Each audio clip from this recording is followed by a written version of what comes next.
Okay, so now that I've unmuted myself properly, um, hello everybody, and welcome back to our D&D campaign, Sand and Shadow, for our 5th episode. We've had a rough couple of weeks, but hey, you know what? The holidays with Halloween and everything like that, things get crazy, but it's good to be back. I am your host and Dungeon Master, Ikeon, the Turtle VTuber. With me today are my amazing players. We're one short, but they are just running a little late. Nothing too crazy. But without further ado, we're going to go ahead and we're just going to not break the chain here. So it was going to be Mafia, but instead we're going to start with Frog. Frog, go ahead and introduce yourself. Hello, I am Welling Frog. She, her pronouns. I play Urchinasi Serena Silt, who is a mortician, grave ward or grave cleric. I keep wanting to say grave warden. A grave warden. I think that sounds way cooler than gravekeeper or gravedigger or something like that. Yeah. You know? No, I'm a grave warden. I'm like, oh, this is such a cool job. All right. Next on the list, we have our newbie Lumi. How are you doing, Lumi? I'm doing good. Hello, everybody. My name is Lumi, and I am the character Whisper. And I'm not good at that intro, so here you go. You know what? There. We respect it. We're just happy that you're here.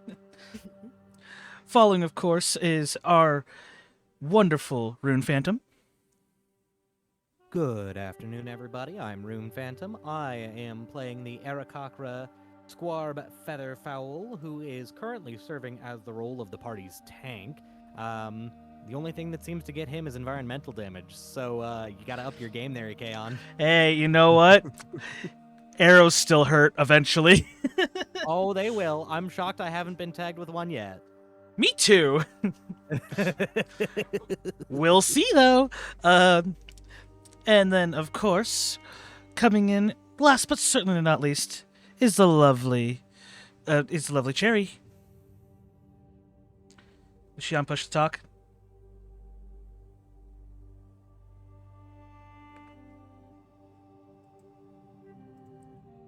Yup. So you're currently still on push to talk. If you hit your grave key, that should get you talking. The key in the upper left below your escape key.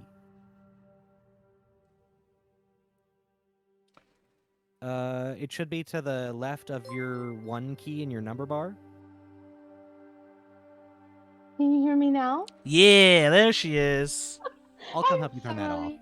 I had it on push to talk because I was in the office last time. But now Yeah. I'm in the living room so that I don't echo. And I forgot that I was still on push to talk, and I don't know how to turn it off because I am not Discord literate yet. We're gonna learn ya. We're gonna learn ya, sister. We have to learn me because I just figured out how to make a server with channels. Like, There you a go. week See? ago. See, there you go. We're gonna learn ya. You're gonna learn. Hi everybody, I'm Sherry. I'm Ikeon's little sister. I am the bard, Ember, and I am also not great at intros, so hello! Again, we're just happy you're here, man. Like I said, our warlock Violet is going to be late. That's not Mafia here on our team. She's just running a little late, but she will be joining us later on in the campaign. But right now, let us do a little recap. It's been 2 weeks. Let's refresh our memories here. You guys were sent out to do a favor for Kassar, so that way you guys can learn some information regarding the people that attacked the Skara Audine HQ recently. As you guys left the Scarab City of Blasphatan, you guys were able to find shelter from an oncoming sandstorm, which just so precariously happened to have the... Oh, precarious isn't the right word. Just so happens to had the cargo for Kassar that went missing.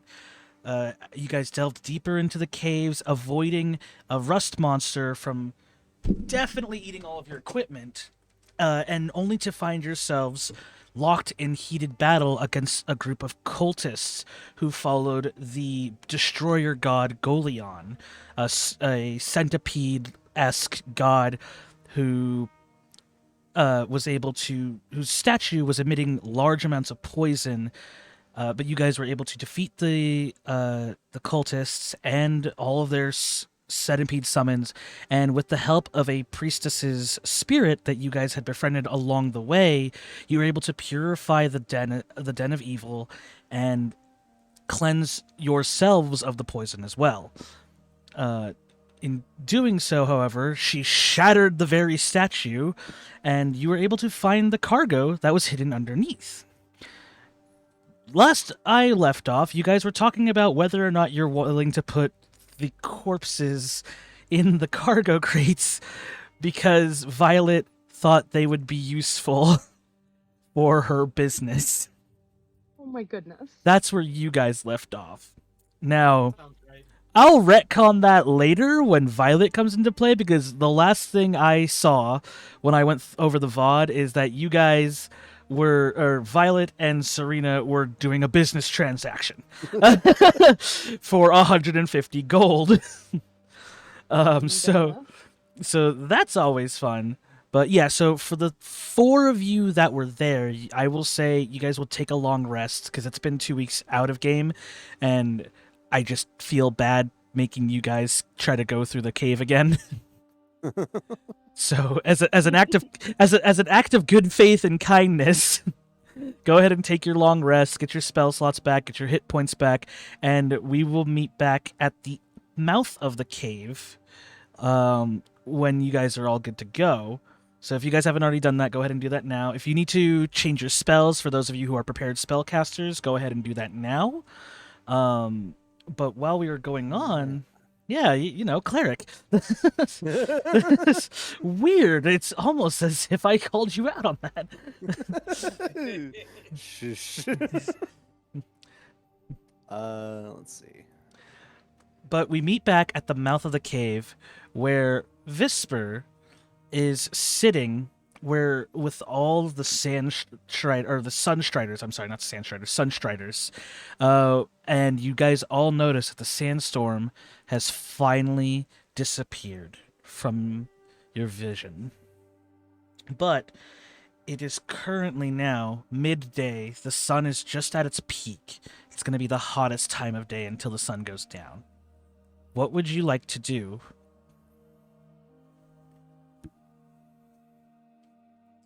There's no reason to risk our health. We should probably stay here until things start to cool down at least a little bit. Yeah, Yeah, I probably feel mid-afternoon would be good. I feel as much that's a good idea. And this is my in-game justification for the long rest. That worked out. I have a question. I may provide an answer. So when this priestess was possessing my shield, it turned into like a crocodile visage. Yes, it did. Did it remain? I'll roll for it. Okay.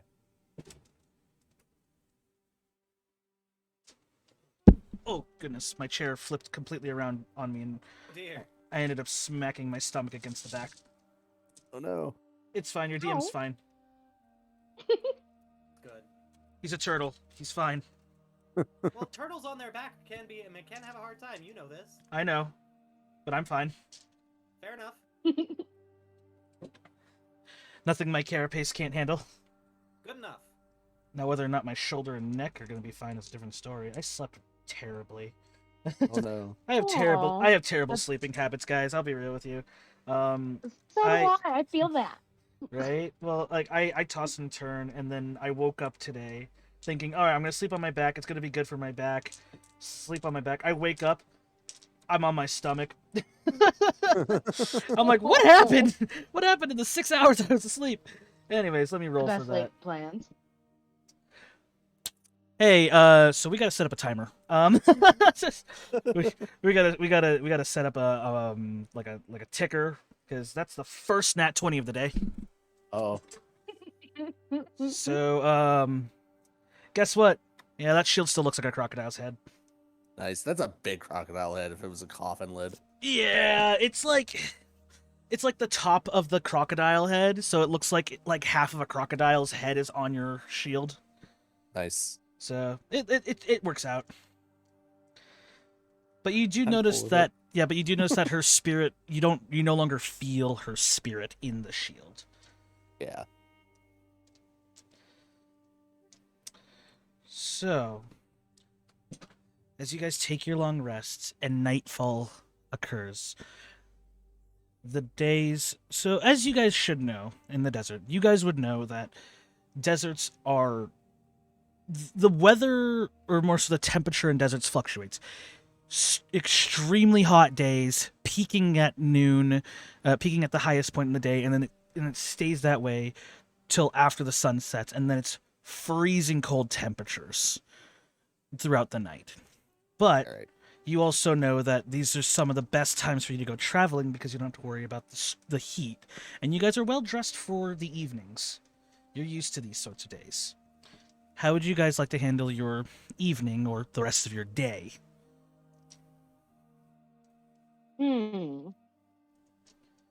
As you guys now have the cargo, just to reiterate, you now have the cargo.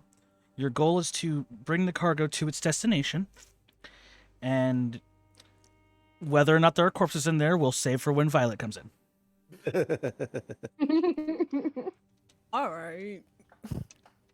Listen, I don't judge people on their business practices. I simply enforce them. I judge them on their business practices. All the time. Right. Well, we're in a country full of merchants, so there's nothing to do but judge business practices. Precisely. That's what I do for fun. Oh my goodness. Write that down on Scorb's character sheet. Judges business practices during patrols. I do it both in and out of character. Yeah. These prices are outrageous. Continues to buy the same candy every night. That's me. Oh my goodness. Man, why are my lemon pies like $20 now? Continues to buy them even though they're half the size. I just can't stop eating them. But you're good. They put cocaine in this or something. I mean, I keep eating these things. Like, Would shock me if they it wouldn't shock me that the lemon pies I've seen you eat the lemon pies you've eaten. I'm like, I swear there's something in them that keeps you eating them. Oh yeah, especially because I have a tendency of, now that they're a little bit smaller, I have a tendency of just devouring them whole. Yep. But anyways, enough of our personal lives. What are you guys doing in game? So part of being an Outlander is I have a wanderer feature. Yes, you know that you remember the topography very well, and you know the geography of the area that you reside in, right? And can find food and fresh water for myself and up to 5 other people each day. Fair enough. I do recall you guys did burn a lot of water. So yeah, We did. if you guys want to explore the desert at night in order to secure a source of clean water for yourselves, you can do so. I just need to know what you guys are doing. Okay, I would like to do that. That sounds like a good idea. I think Visper's the only one with I think Visper's the only one with a full water skin. Actually, she's the only one that didn't go in the cave. Like, Yeah. But no, Squarb is more than happy to help with the procurement of water, especially given his +0 survival. Never mind, he'll help, but he's not going to be much of one. Squarb understands the severity of a lack of water in the desert, but Is not great at finding it for himself. Alrighty, so yeah, Serena, if you would like, you can. Actually, everybody can do this. We can make it a group check. Actually, you can make a survival check, and then as long as over half of you succeed, then I will say you find water. Alright, would Now- that be under skills? Yes, it would be a skill. It's a survival check. Alright. Now, I will say. Very bottom of the list. Yeah, and I will say that if somebody wants to opt out and want to instead give somebody the help action, then they may do so. But they will still have to make their own separate survival check. If that makes sense. Like, hold on, let me rephrase that. It's been a long day for me. Grocery shopping was weird today. Make a survival check, everybody. And then, All if right. you wish to provide somebody with the help action, you can do so. That's what I meant to say. I would like to go ahead and take the help action. Okay. I was going. All right. I have +5 to survival if you want to give me that. Take it. Cool. I got a got a nine- 10. I got so- a 19. 19, 9, I- 10. Yeah. Nat 20. Nice. All right. Dang. 2. I gotta write this down. Hold on. My other one was a 5. Are we keeping track of the nat 20s so we have a better understanding of when everything's gonna fucking fall apart? No, we got 8 fucking nat 20s 2 weeks ago. Yeah, I went. know. Yeah, so I went back and watched the whole VOD, and it turns out we didn't have 14, we had 8, which is still a significant amount of nat 20s, but like, Yeah. you know, it's one of those things where I'm like, I can't reasonably sit here and justify the audacity of these nat 20s right now. So that's Oh a my 25 goodness. total. Okay, cool. So that nat 20 counts as 2 successes. Nice.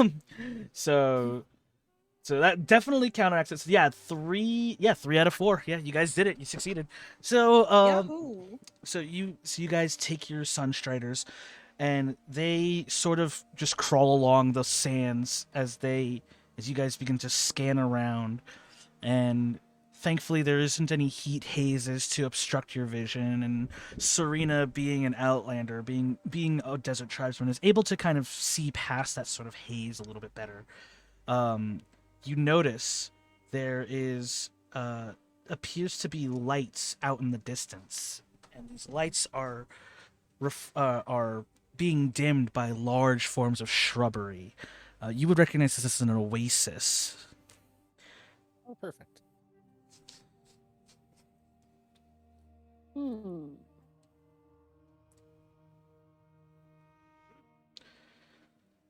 Water indeed. So, as you make your approach to the oasis, you start to hear the sounds of people organizing something. There's a lot of shouting, a lot of cheering, but as you get closer, you start to notice that it looks to be somebody setting up camp for the night. How do you approach? Can we With tell anything caution? about this group from a distance? Like, do they appear to be from one of the Scarab cities or anything like that?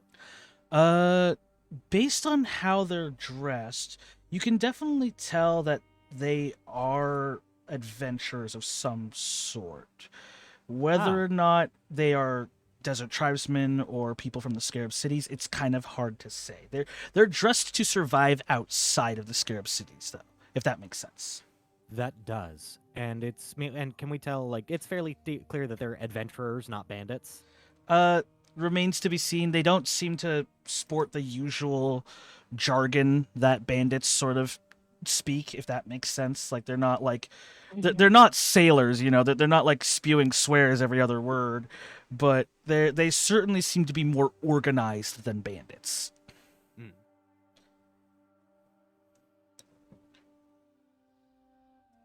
Well, I don't see why we can't just be friendly with them. Yeah. Trust is given until it is broken. No reason not to follow through.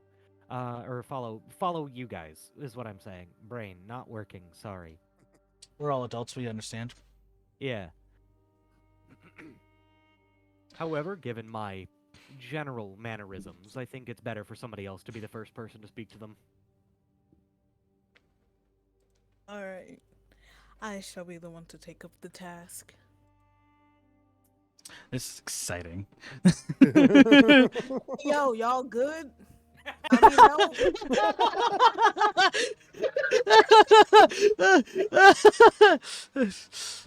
I love that. Is that really what you say? I hope it is. Yeah, it is, because I was imagining I just, like, open my mouth for a while and say, hey, yo, y'all good? Yeah. So basically what Score was gonna do too. so, Visper with the swagger of a black teenager. Oh my god, with the swagger of a teenager strides in. Yo, you all good? Like, and they all look at you. And they look back at each other and they go, yeah. We good. You you need help?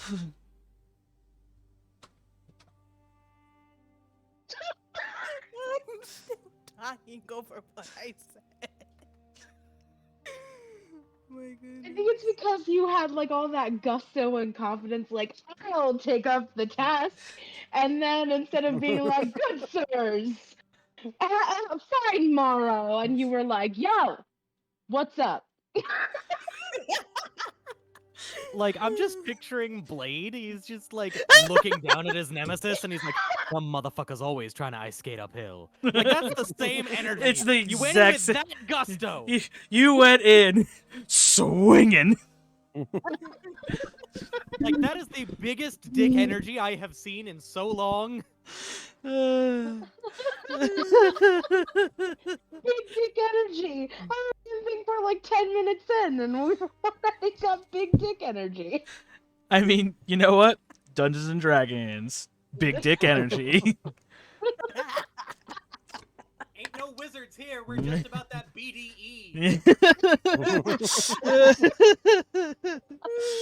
My It's its cheeks own hurt. kind of magic. Ew. Anyways. Mood. Ember, Anyway. this is a family show, goddammit. I'm sorry, you should have warned me in Exactly. advance, man. This is a cheeks fucking actually Christian hurt. Minecraft server. Yeah, and I've got the power of God and anime on my side. D&D, the power of God and anime.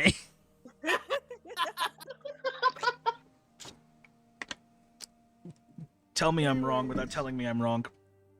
Okay, if we don't stop with these jokes, what are we gonna do Yeah. next? Like, Yeah, these like random people are still staring at Visper like she's not saying anything. What do we do? Just stares at them. Serena's You- gonna speak up. You just and- gonna hardball them the entire time, huh? Yeah, I know. Literally, I'm just going. After saying that, I'm just literally gonna stare at them, waiting for them to answer. They did answer. No They words. they did answer. They're just like, "You good? You need help?" Yeah, they were asking if we require assistance. No. No? Swings. And then I go to one of y'all say, "Y'all take over. I'm done." I'm I'm gonna whisper Ember? to the Your party. interaction for one day. Ember's gonna whisper to the party. I'm not sure how we're supposed to follow that up. I Serena just I kind don't of think sighs. we actually need help with anything. I mean, do we need water or anything still? Like, Oh my we good? No, we need water. Oh yeah, the water. I totally forgot about that for a second. Oh, really? I couldn't tell from the sheer amount of BGE you were representing. What's the G stand for? We all know. Big goo energy. Oh no, don't keep that going. It'll become a slogan and we'll have to put it on t-shirts. Yes. You mean we aren't already going to do that?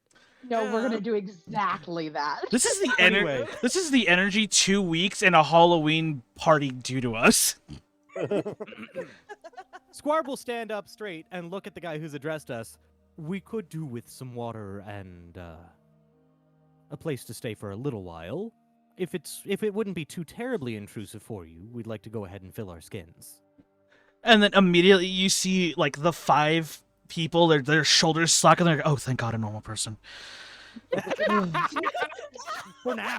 Take offense. Now, Yeah, We just cleared the oasis of any nearby monsters. You should be able to grab some water for safety. And yeah, we're finishing setting up camp.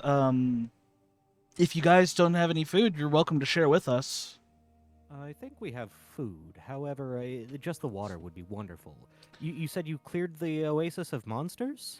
Yeah. So you know how it is. The reason why we don't build around oases is because it's always inhabited by monsters. So we only come to them if we're in dire need of a place to stay for the night. But we got to clear the place out first.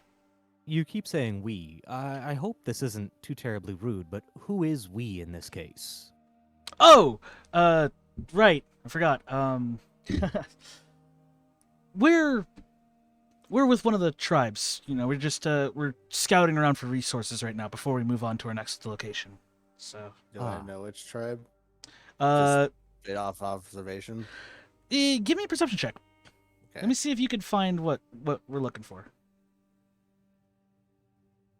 That's an 8. Their clothes hide their normal tribe markings. You can't really tell from here. Do you mind if I ask which of the tribes you're with? They all look at each other. Yeah, sure. We're with the Desert Claws. Just a, simple tribe, small. Always have to be on the move, though. Right. Hang on, I'm just double checking my notes real quick to see if I know that one off the top of my head. That is a new one. Yes, it is. I'm personally unfamiliar with the Desert Claws. However, it's a pleasure to make a new acquaintance.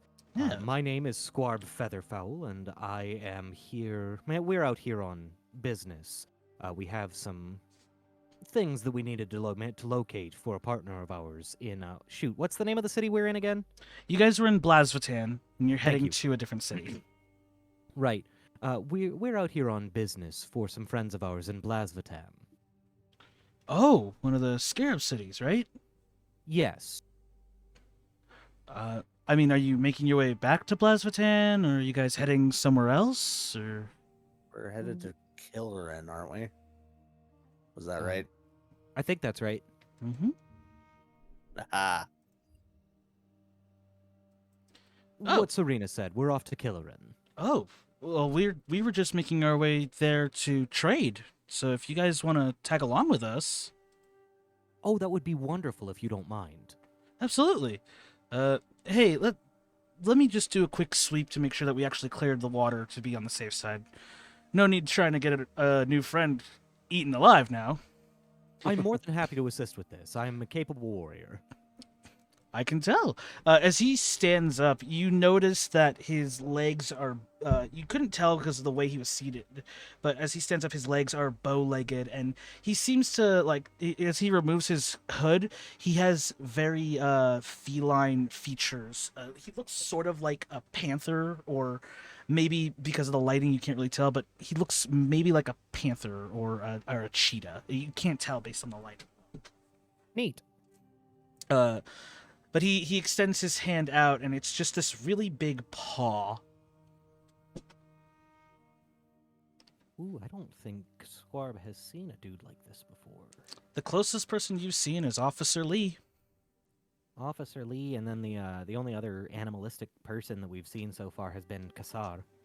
Yep, Kassar and the satyr stable master. Yeah. She's great. Well, Squarb will Boo. happily and firmly shake his hand. Oh yeah, you receive a firm handshake. All right, cool. Let's just quickly check this place out, and then we'll fill up those water skins for you. All right.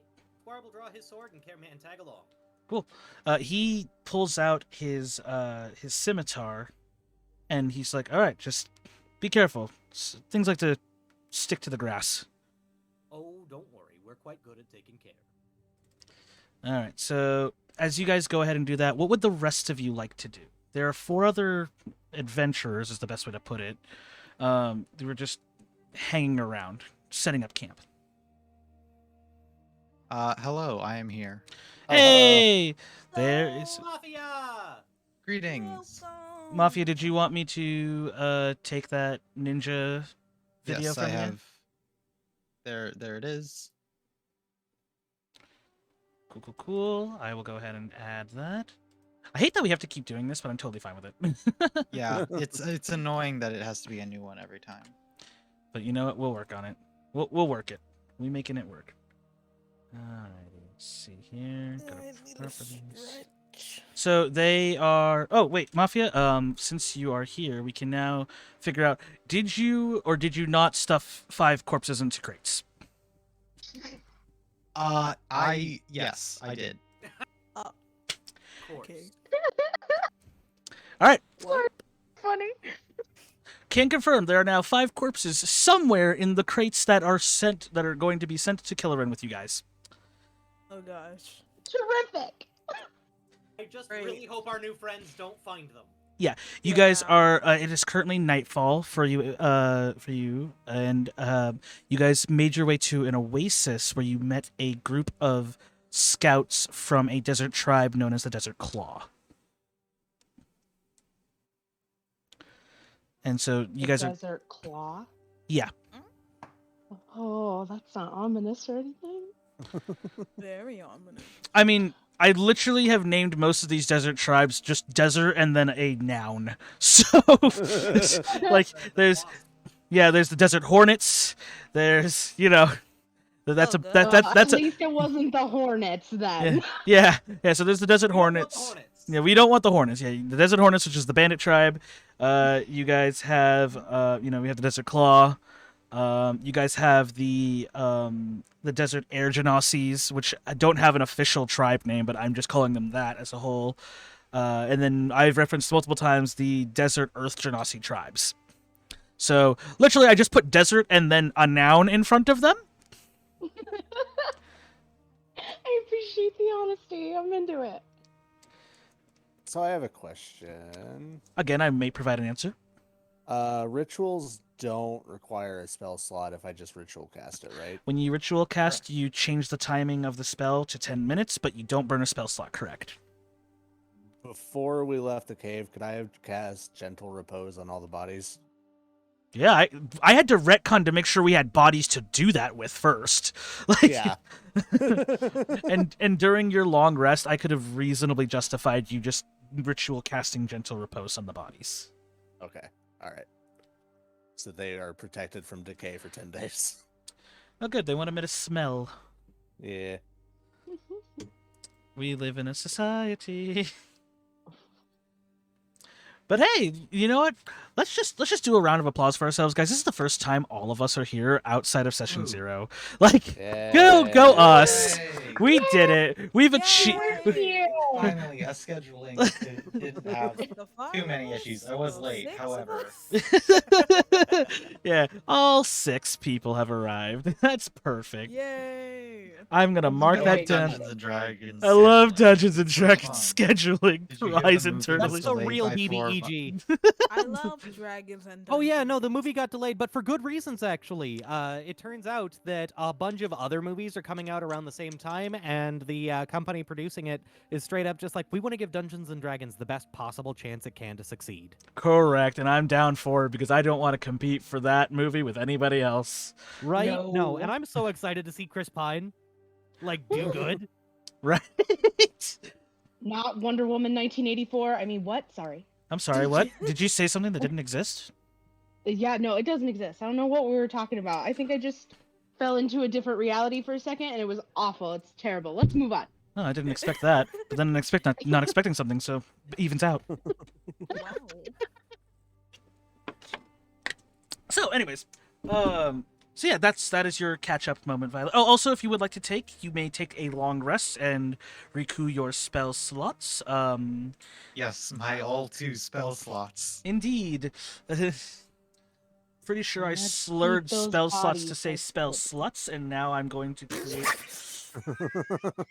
Listen, we're coming in I with love some. you so much, my friend. We're coming in with some weird energy tonight, by the way, Mafia. I Oh, yeah. apologize wholly in Yeah. advance. We're coming in with some weird energy. So, like, But it's Yeah. fun. But you know what? Cursed but what before. what is Dungeons and Dragons if not a group of friends coming in with weird energy and then letting it all out on the table? Right? Fair. It's all about being fucking weird. Right, Yeah, right. I The finally got comfortable doing D&D because at first I was a little bit nervous. Now I'm actually into it. That's so good. So I'm so into it. happy. I'm so happy. Right? I was terrified that you were just not getting into it, and I'm like, I hope she's doing okay. Like, but I'm glad. Yeah. I'm glad it's working for you. So yeah. So you guys are. So what would the rest of you who isn't Squarb like to do? Because Squarb is now trying to see if he can clear some more monsters before they start filling up the water canteens that you guys used for the ritual. What are the options? There are 4 adventurers all setting up camp, and you guys are standing there like logs on a like lumps on a log. Violet has been zoning out for the past checks clock 40 minutes and has no idea what's going on. Checks her sundial watch. Oh, right, it's nightfall. I mean, Turns it to moonlight. there's an option to hunt for food or something. I would like to do that. Oh yeah, if you guys would like to go hunting for food, you can make a survival check for that. Like, I shall join yes, with I my would love hunting to trap. do that. Yeah. Okay. Would the hunting I trap got give me a advantage? 15. I will say you can add, if you don't already have your proficiency bonus attached to it, you can add your proficiency bonus to it. Were we supposed to roll with an advantage? Otherwise, you can roll with advantage if you have a hunting trap. Yeah. Yay, advantage. Now, Visper, you were different. She has an actual hunting trap in her pouch. Yeah, I do. It's Oh. 25 pounds. So would I re-roll? Nope, you're good. Since I didn't roll with an advantage. No. This was only for Serena, Visper. Oh, alright. Yeah, you're good. So You're that's fine. a 19 total. So 15 and a 19. Yeah, you guys are more than capable of finding enough food for your party, like fresh Oh, food. Let's yeah. go. Things like berries and it's kind of things like desert berries, and you manage to find some small game that isn't contaminated by monsters. You know, maybe some geckos. Not the Prey gecko. wanderer feature. Yeah, you find Not a the you geckos. find some geckos. You find a fox at one Pick point. a gecko up and put it in my pouch. Just a live gecko, and you just stick it in your pouch. Yep. It's I my love pet now. geckos. I'm keeping it. I love geckos. All right, I'll make note of that. New party pet. Yeah, new party pet. We got a gecko. Will your gecko like my bone lizard? Your your We skelegecko. want to be friends. Your gecko Stalfos. This is gonna be you one day. Need to add this Stall into- gecko. Yeah, stall gecko. I need to add this into my notes. Yeah, go ahead. And... Yeah. Got a You can actually there's a special department you can put it into. So if you go into your character sheet, at the I very already found- okay, cool. You already read it. one second. Yeah, well, there's one for extras. You can actually scroll down in extras, and you There's can an add a. extras one? Ooh. Yep, there's an extras tab. You can add a companion, and all the way down there should be a section for pet, and then you can just type in, I think, lizard or something. Oh, Yeah. would that be what is it? Right next to notes? Yes, it would be right next to notes. Yeah. Manage extras. Add an extra. Pet. And then if you can't find it, I'll add it for you.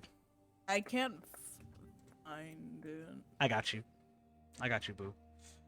But yeah, you guys managed to find enough. You guys managed to find enough food for the party. Squirb, you come back with all of the water skins full, and none the worse for wear.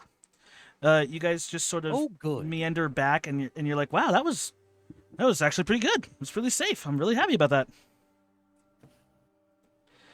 Okay, let me see. Is Gecko actually in there? Gecko is not in there. All right, cool. Lizard it is. Lizard is. I know, because I have a lizard. All right, tiny lizard. Boom. All right, Vesper, go ahead and refresh your page. You should have lizard in the extras tab now. Okay, let me refresh. Yay! There it is. I'm so happy. I'm ecstatic for this now. Are we just? Yeah, Is we it? now got a new pet. Is this gonna be one of those things where I have to sit there and ask if you guys want to go to the pet shop? Is it gonna be one of those campaigns? Probably oh no, not. it's better when we just find them organically and then we just take them, like I do Yeah. with babies. Wait, what? That's everybody. So I need to drink from my I- sake bottle for that one. I'm gonna let a Kaon give the context for that. Hold on a if, sec. if the turtle remembers the context for that. Sorry. Sorry, drinking.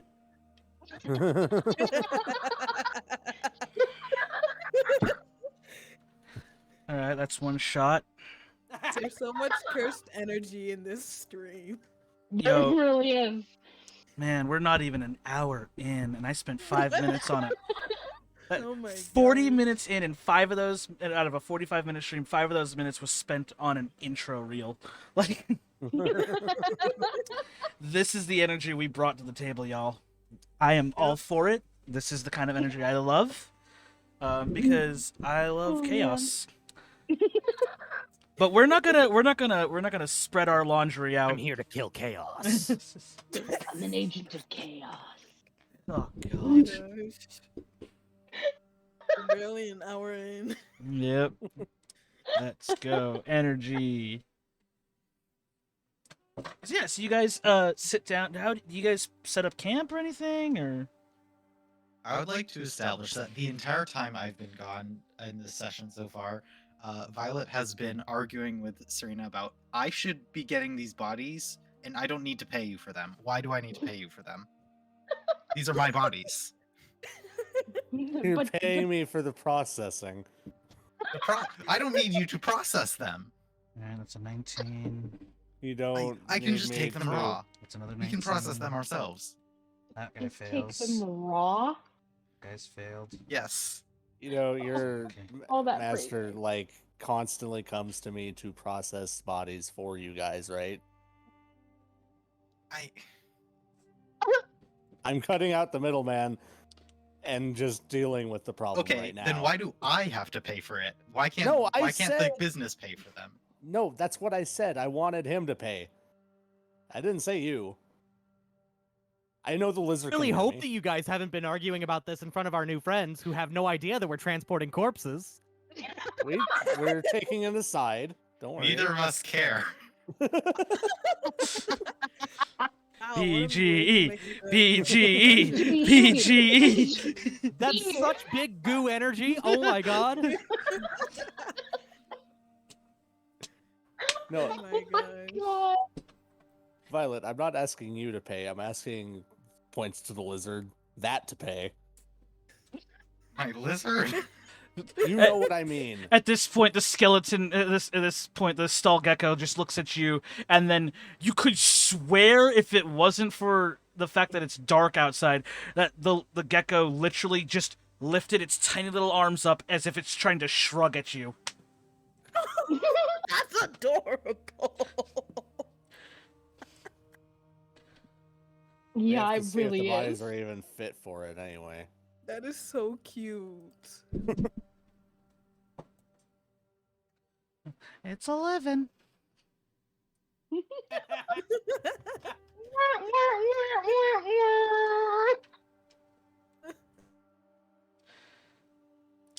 I have no idea what I'm gonna name my gecko now. If you don't keep track of it, its name is going to be dead. I don't think I've named my lizard. My guy is just a skeleton friend Yep. or lizard friend or other variety. Oh, just so we're Yeah. aware, by the way, Violet, we've already rolled 2 nat 20s today. So we're starting pretty strong right now. Since I Yeah. doubt Discord Name's actually caught that Gecky because now. of Discord noise suppression. I clapped. Yeah, I heard the clapping. Or- Does it? I heard the Discord clapping. noise suppression normally gets rid of clapping. If you have noise suppression off. I am actually turning noise suppression off so that you guys can hear me without me having to pick up my microphone. That'd be a good idea. So you guys sit down. You have your full water skins now. You are ready to eat. Is there anything you would like to discuss with each other or with a Desert Claw before you call it a night? Not that immediately comes to mind for Hmm. Squarb. I'm gonna play my flute. I'm Neat. gonna sing a song that my parents used to sing. Cool. Performance checks from both of you.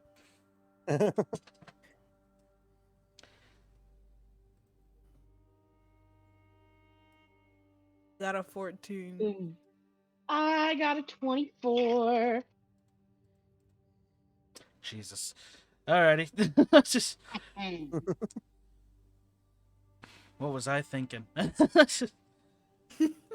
Yeah, so you guys, so Ember, as you start playing your flute, Visper, you start to sing, and Ember sort of changes her flute playing to match I guess, the tone of what you're singing, and it is a lovely Elvish song.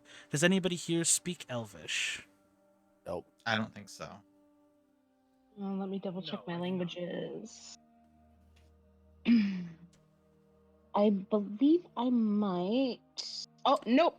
I did Draconic instead. So, nope, not me. Okay, so none of you would recognize this song, but Visper, you would know this song because it's one that was sang by your mother.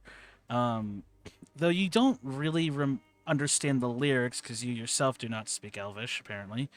Um, you know that you know the story behind the song. It is a song of hope. Is the best way to describe it.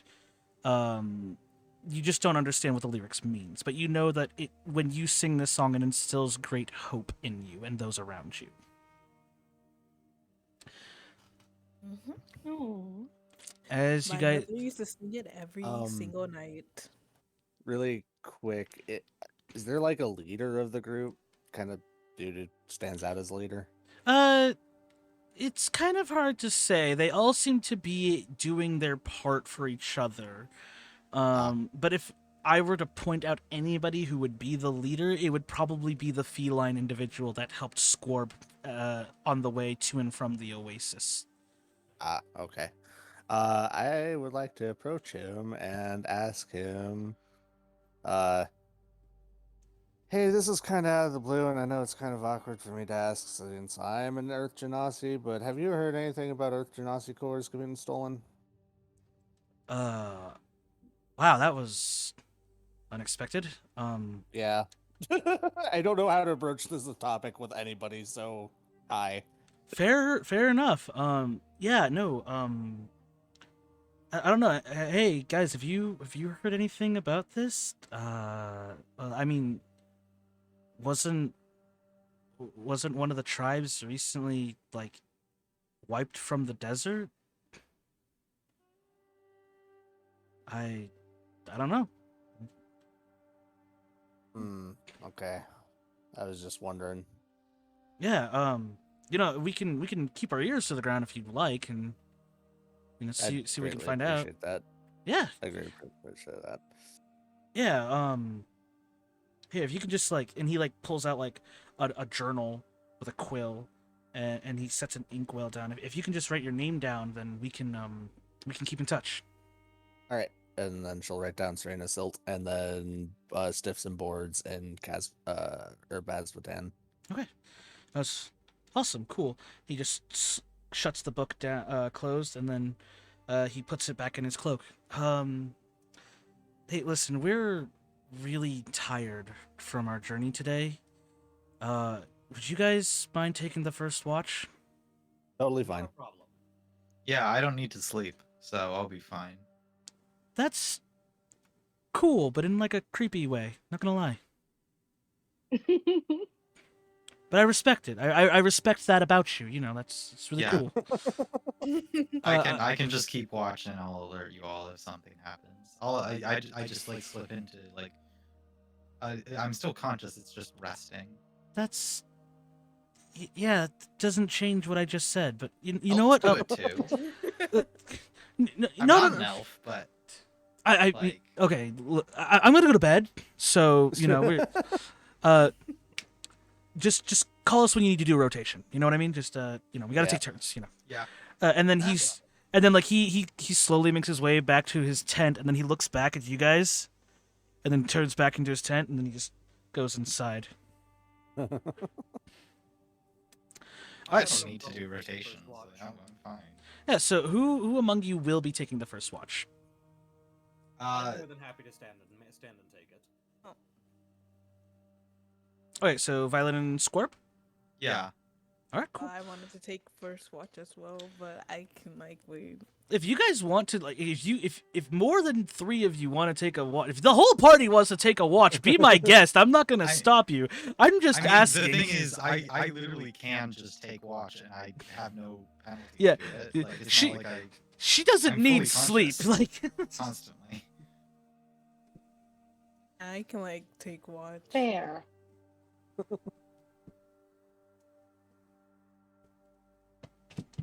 all right. Well, for those of you who are taking watch, please roll me a perception check, please.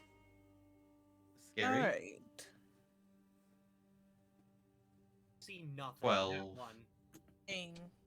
Got a Why was my 12 the highest one? Okay. Oh no. That's just Yeah, how our that's day's it. gonna be today.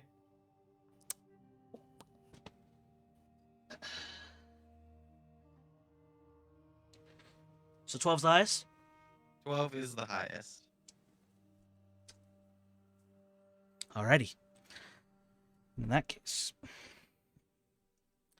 as you all settle in for the watch, Ember and Serena go and go. You guys don't have a tent, so you guys just have bedrolls. Is that right? Yeah. I just have a blanket, which You is s- totally fine with me. You settle in for the night, and as you 3 kind of scan around, you try to take up positions where it's best for you. Scorb, you kind of take to the air just to kind of get a better view of everything, but it's been a long day for you, and so it's kind of hard to keep track of everything, and the cold wind doesn't help much. Visper, you stay near the water, and you don't seem to spot anything either.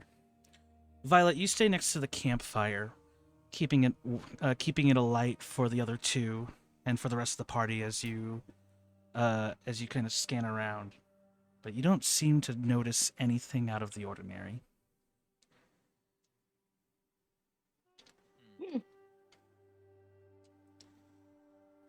Mayhaps Ooh. I should not have stayed awake to take first watch. Okay. Would anybody like to rotate from their watch? Because we're going to need to do 2 more of these. Squarb's gonna go ahead and go to sleep. He's gonna bother somebody else. Who wants to take second? I will take second. All right, Squarb will go shake Ember awake and let her know it's time for her watch. Alrighty. Violet can keep going, so Same. I might as well. Okay. So, once more, Ember, you will be joining them now. Go ahead and roll me another perception check. That's better. That's a 16. Hey, all of us? Yep, you, Visper, Violet, and Ember. I got a 10 total, so I clearly see nothing. Necessarily. Got a 15. Okay. Ember, you are awoken from your slumber by Scorb, notifying you that it is time for your turn at the watch. Mhm. Groggy, you rise to the challenge, and you take up a post just at the edge of the oasis. As you peer out into the distance, you don't see anything out of the ordinary, but there's still a little sand in your eyes. Mhm. Visper, Got it. you rotate away from the water, sitting by the campfire now, to try to warm yourself up from the coolness. And as you look around, you don't seem to notice anything out of the ordinary once more. It's just eerily quiet. You don't even hear the sound of the wind whistling past you. Violet, as you leave the fire in order to do a bit of a light patrol, you hear a light rustling in the shrubs near the water's edge. What would you like to do? Um, I will. Uh,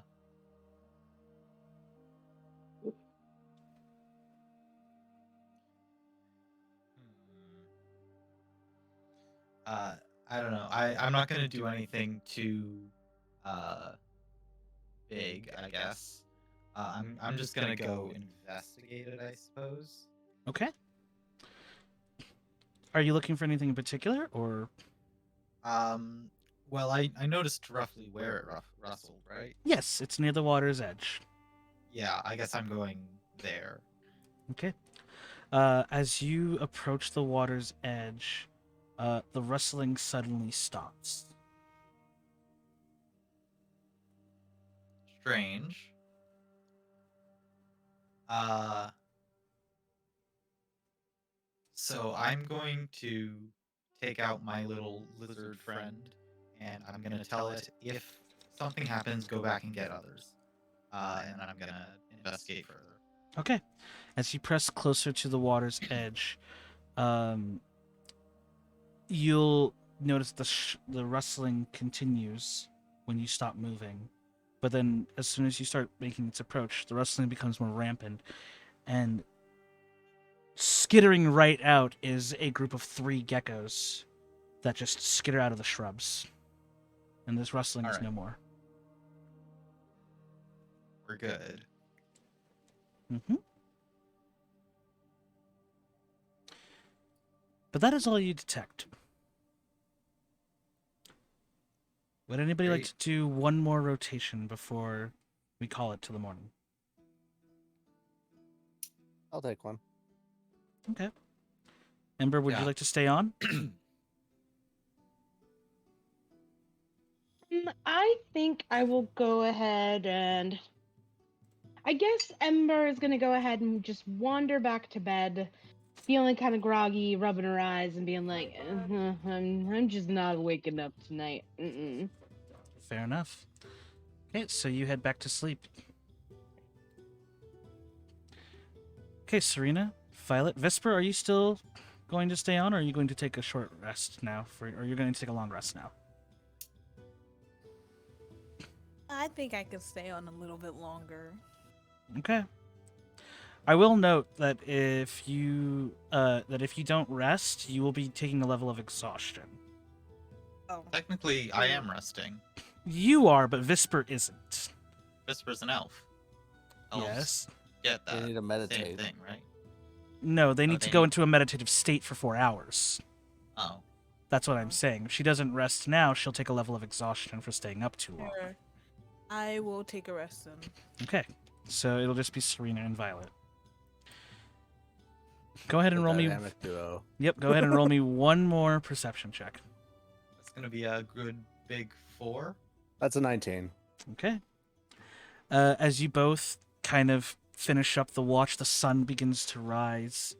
And with the added light, neither of you seem to notice anything out of the ordinary. It seems to have been a rather peaceful night.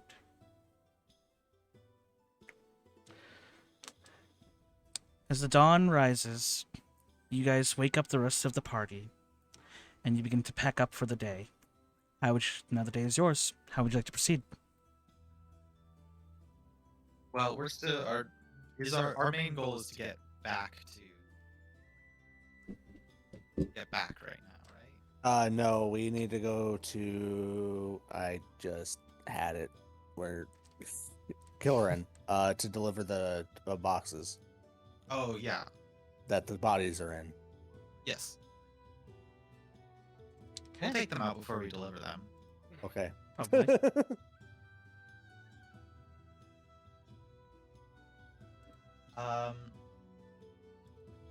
Yeah, I suppose we're heading that way. Yep. And our friends are too, so Okay. we shall travel together. Awesome. All right, so you guys help them pack up, and you begin to make your way to Kileron.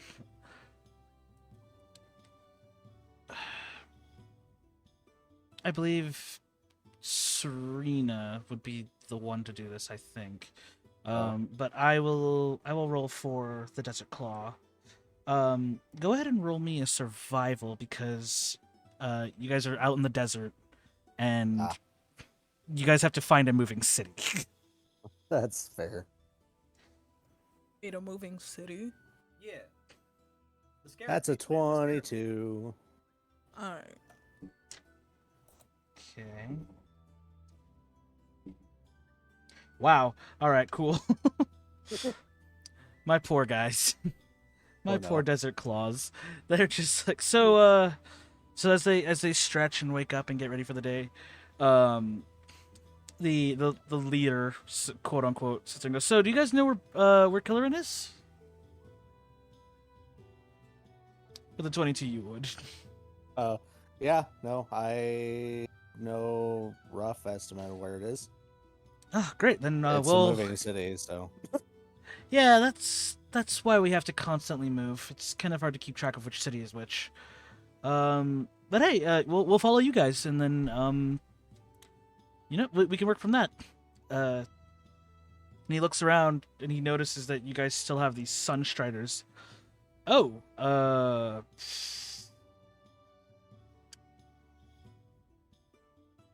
those are a lot faster than we are.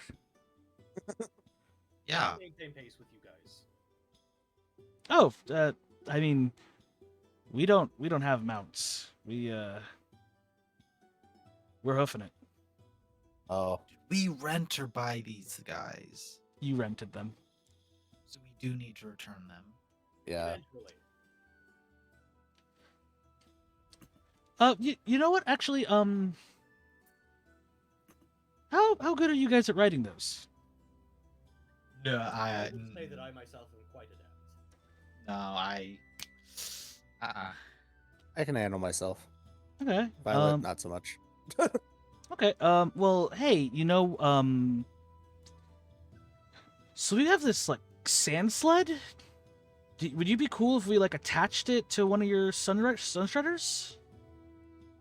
You are more Sure. than welcome to attach it to mine. Neat. All right. Cool. Just give us a few minutes and like. I'll ride on the sled. Oh. You're not gonna drive your. Your own beast? No, someone else can take it. I don't. You see this one half-elven girl, and she immediately jumps at the opportunity. She's already on your sunstrider, and I'm like, dibs. Damn it! I wanted to be the one to ride. Fine, I guess I'll ride the sled again. All right. So they begin to strap the sled onto Squarb's sunstrider. It's a rather large sled. It's almost like what's it called? It's sort of like the same sled that you would see in like dog sleds. It's about that big, but it Oh. is clearly designed with desert sand as the primary like terrain. It looks more like a boat than an actual like sled. Neat. And then they look. Everybody kind of like gets together and hops in. All right. We're pretty light, so there's not a whole lot here, but it's just some of our trade goods. If you guys need like another sled, we do have one. We just have to fold it out real fast so you can carry your cargo. That make it a lot easier. Hmm. We can attach that one to mine. Okay. Yeah, go ahead and give that to them, guys. So they begin to like pull out of their packs these like fold out like planks of wood and begin to assemble another sand sled for you guys to put your cargo in. Greatly appreciate it. You know what? It's hard to find good help out here, you know. Yeah. So we're just trying to be helpful. Okay, so he kind of like looks out into the desert. All right, looks like we're in the clear. Whenever you guys are ready, and he just sits down in the sled.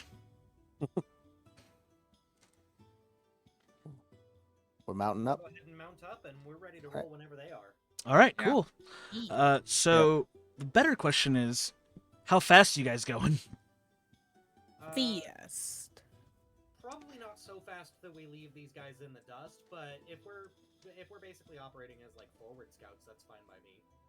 Okay. So you, Scorb, and Serena have sleds attached to your Sandstriders, or to your Sunstriders. Well, the other three, well, Violet's sitting in the boat. Yeah, I've So taken a sled. yeah, so while Visper, Ember, and half elf Desert Claw tribesmen, they've mounted up their own separate Sunstriders. So, you guys can still move at the same speed that you were when you left Blasvatan. You guys are just also just you and Serena Scorb are just dragging extra cargo. Right. So you'll move 10 feet slower, but comparably you would still be able to maintain the same speed as the other three. Okay. So you can still paraglide if you want. Because I know that was going to be at the top of the list. Just one if we're just carrying cargo and operate. Well, no, because paragliding would allow me to scout better. So yeah, never mind. Okay. I'll absolutely be doing that. Alrighty, cool. So the question is, how fast do you guys want to go? Because you guys can have you guys can have normal speed, which is about 60 feet per second, or 60 feet, every round, or you guys can mock that up to 90 speed or 90 feet, and then if you guys decide to have them dashing, which will exhaust them eventually, but I mean that's 180 feet just every round. Wanna go Uh, I don't want to fast? leave our new friends in the dust. Well, like I said, they're in the sled attached to you. Wait, no, is that all of them on the sled then? No, they each have a sled that holds about 2-3 people, or that each holds 2 people. So, so one of the sleds is being pulled by Serena, the other sled is being pulled by you, Scorb, and there's 3 people each. There's Violet, and then 2 people, and then the other 3 people are all being pulled by a sled. Okay. I just wanted to make sure that we're not like, yeah, because it sounded like there were going to be people on feet, was my understanding. But No, if not. yeah, the sled they used to help them carry their cargo, they didn't have a mount. That's all it was. But you guys have Sunstriders, and then you guys gave them the go-ahead to attach their sleds to the Sunstriders. Okay, now I'm caught up. I apologize. No, I'm sorry. That one's on me. I didn't explain that clearly.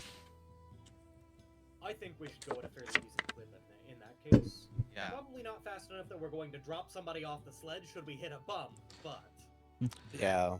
Moderate pace is fine. The half-elf girl is, well, fall where's the fun apart. in that? Yeah, I agree. I might go like the Lego characters when they die and you just fall apart into And then the sound makes like the bricks falling apart Yeah. sound. Oh my goodness. Like, All right, so at a moderate speed is what I'm hearing. Yeah. All right, cool. So you guys yip your Sunstriders, and you guys they start going at a normal speed until they get to about a really fast crawling speed. They're not upright yet, but they're at that speed where if they need to, they're at a moment's notice they can go full vertical and start sprinting. Okay. Ready? If anybody would like to roll me just a flat d20 to see whatever sort of events that may occur during your travel. I'll do it. where would that be at? Or would it be on the extra dice? Yep. That's an 8 from me. An 8. Okay. So, let me pull up my notes here. Okay. Got a 15. I'll hold that for the next one. So I only needed... I'll roll. No, I'm holding... So we only needed one at a Oh, time. okay. Oh, Okay. alright. Yeah, so that's why I'll hold the 15. Okay, so 8. All right. As you guys travel, it's a normal period of travel. There doesn't seem to be any downside. It's a little warm. Hey. 15. It's a little warm. Yeah, it's a little warm, but that's because you're in a desert, so it's starting to warm up now as the sun begins to rise. Let's see. 15. Ah, here it is. You guys, with a 15, there it is. As you guys continue about your pace, you see a set of individuals, no more than 3, sort of walking in the desert. What would you like to do? They're quite a way out, so you have time to think about this as you're moving forward.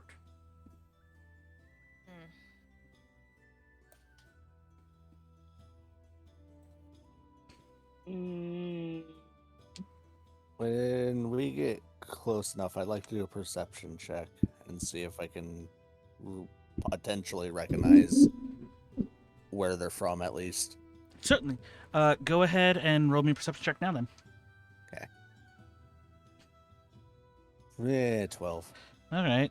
As you get a little bit closer, you don't seem to recognize them. They seem to be pretty well covered to keep the heat off of their bodies. Okay. And just covered completely in rags.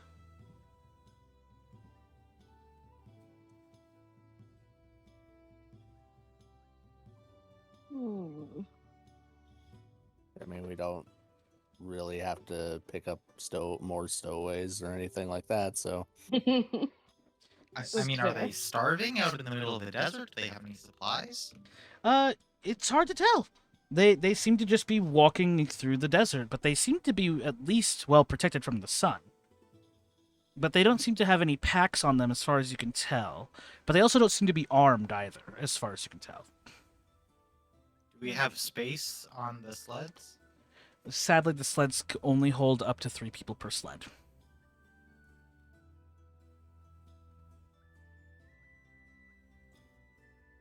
Does it appear like anyone is in distress or in some kind of trouble? Do we see anything discerning, or do they seem totally ordinary? If you would like, Ember, go ahead and roll a perception check. See if you can find what you were looking for. I got a 13. Kind of hard to tell, but they don't seem to be in any sort of duress. They're Well, if we don't probably- see anything like that, I would vote that we just keep, Leave them in the dust. yeah, we just keep moving forward. They're probably just going from one tribe to the other. Mm-hmm. Okay, No reason to bother the nomads. fair enough. And with that, you guys proceed. You guys, as you guys pass by these strangers, you see just out in the far distance, Squarb, because you have a literal bird's eye view now. You see the skyline of a scarab city just out in the distance. Maybe no more than a half day's journey. I'll go ahead and call that out to everybody. Okay. With that in mind, however, I will need somebody else to roll me another d20 for anything that may happen along the way. I'll do this one.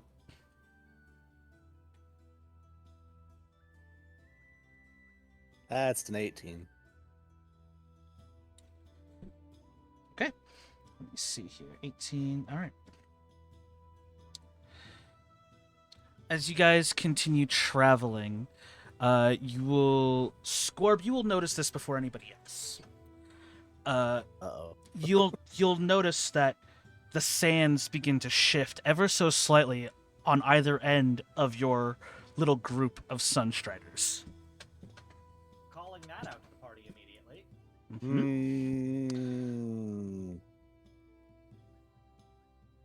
Do a nature or history check to see what if I heard any tales. Whichever one works best for you. All right. I like how panic and knowledge is Serena's go-to for everything. Have the elders told me any stories about this? 17. You don't. There's a lot of stories about things living in the desert sands underneath. You don't know what this could be, though, because you haven't Yeah. seen what's coming out yet. Yep. But I you just know thought it can't be a was good pretty thing. Yeah, that's what I was afraid of. Definitely a desert predator. What do you do? Oh.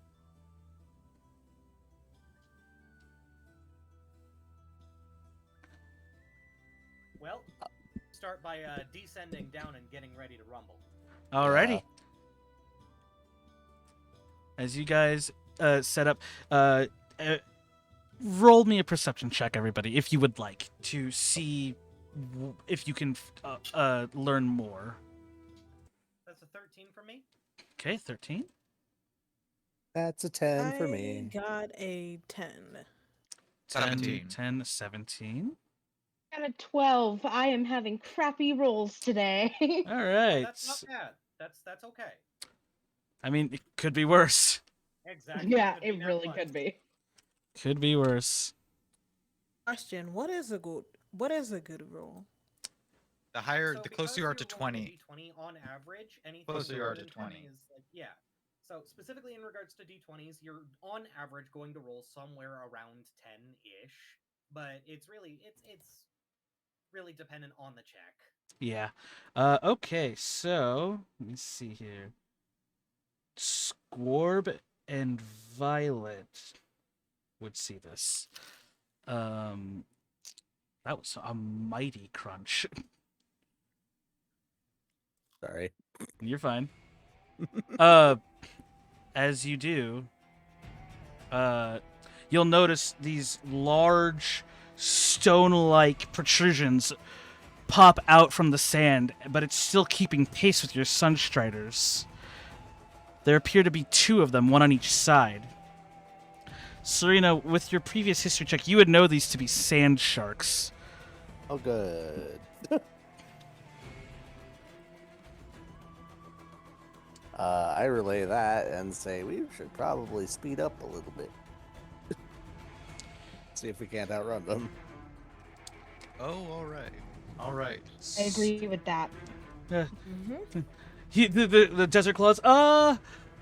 Can we go faster? This is Yep, this, yep. is a problem. All right, cool. Go. So Make them dash. you guys can make them dash if you wish, but Yes. as soon as you do so, roll me initiative. Oh boy. Yeah, let's go ahead and kick them into dash, and then Who's rolling for initiative? Everybody. everyone. I rolled a 6 Alright. in my initiative, and then I'll put that in the chat. I got a 14. 6. I am currently trying to find it. It's next to armor class.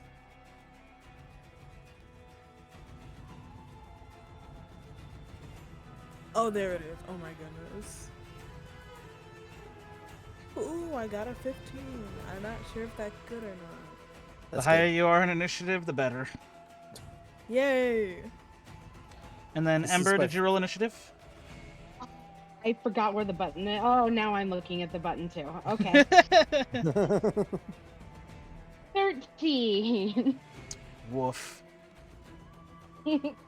This is my first double-digit initiative roll. Okay. Oh, Like ever?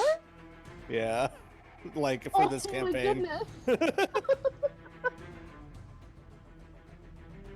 Oh my goodness.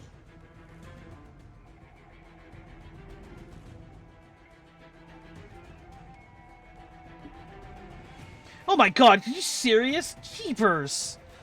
Oh no. What happened?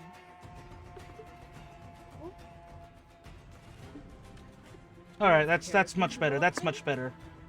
Oh dear.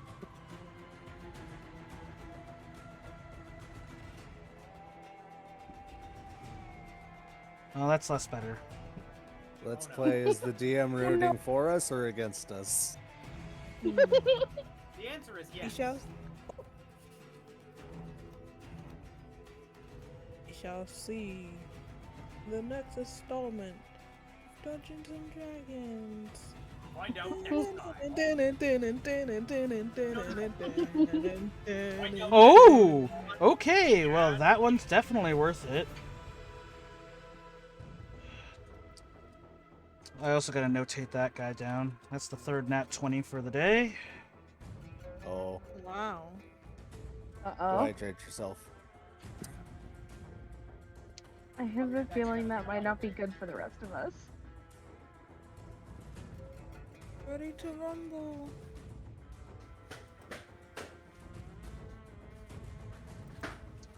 Okay, and... Oof. Oh. Oh right, you're probably rolling for the desert claws. Yeah! I gotta roll for them too. What 2, time 3, is it? 4... That's why it's so good that Ikeon is so good at keeping notes, because all the rolls, man. All the rolls. Damn it. Oh, this is sucky. I will be honest with you guys. The nat 20 that I rolled was for one of the Desert Claw. Yay. So at least you have that going for you. Sounds like we have about 30 minutes left. Yep. We will do our best. All right, cool. So, top of the round, it is one of the Desert Claw members who's in the boat behind you guys. They look behind us. Guys, we got another one. As you see another fin pop up from behind you, maybe 30 feet back. Gosh. Oh shit. Oh gosh. Oh no. Let's see. That's not good. Ew. 1, 2, 3. Perfect. Okay, cool. So, another one. One of the Desert Claws pulls out their bow and starts prepping an arrow. And they're going to ready an action to fire at whichever one comes out first. So one of the sand sharks. Let me see. Let's just roll to see which one. Let's see. Okay. Score odds are even. I think they're BRB right now. Oh, are they? Oh yeah. They just got out of the bathroom. Oh, okay. Go Oh. on. Apologies, I needed a bio break. No, you're good. Scorp, odd or even? Let's go with odd. You always have to pick the ones that I roll.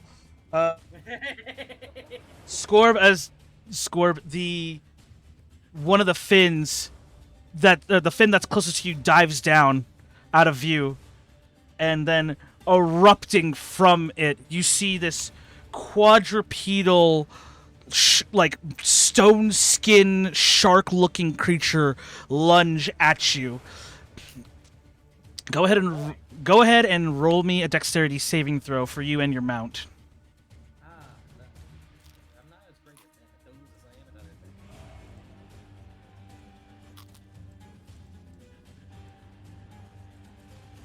And yet somehow I get a dirty 20. Awesome. That'll work. I'll take it. Yeah, absolutely.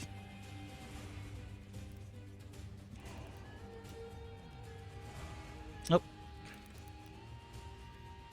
There it is. So, as you veer your Sunstrider out of the way, dodging the sand shark as it dives down to try to get you all in one bite. It delves deep back into the sand, but as it does so, you hear as an arrow flies and pierces the sand shark's tough exterior.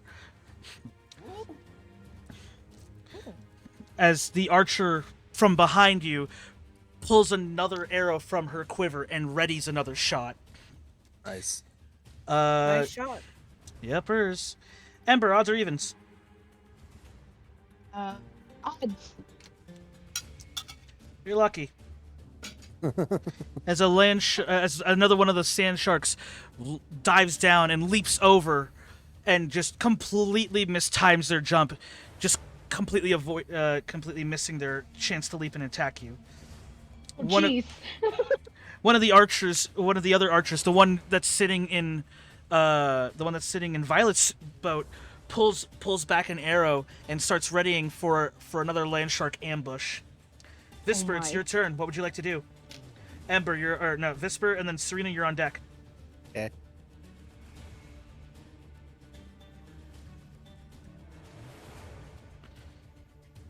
Could you repeat that one more time? Sorry. There are currently confirmed three sand sharks attacking you.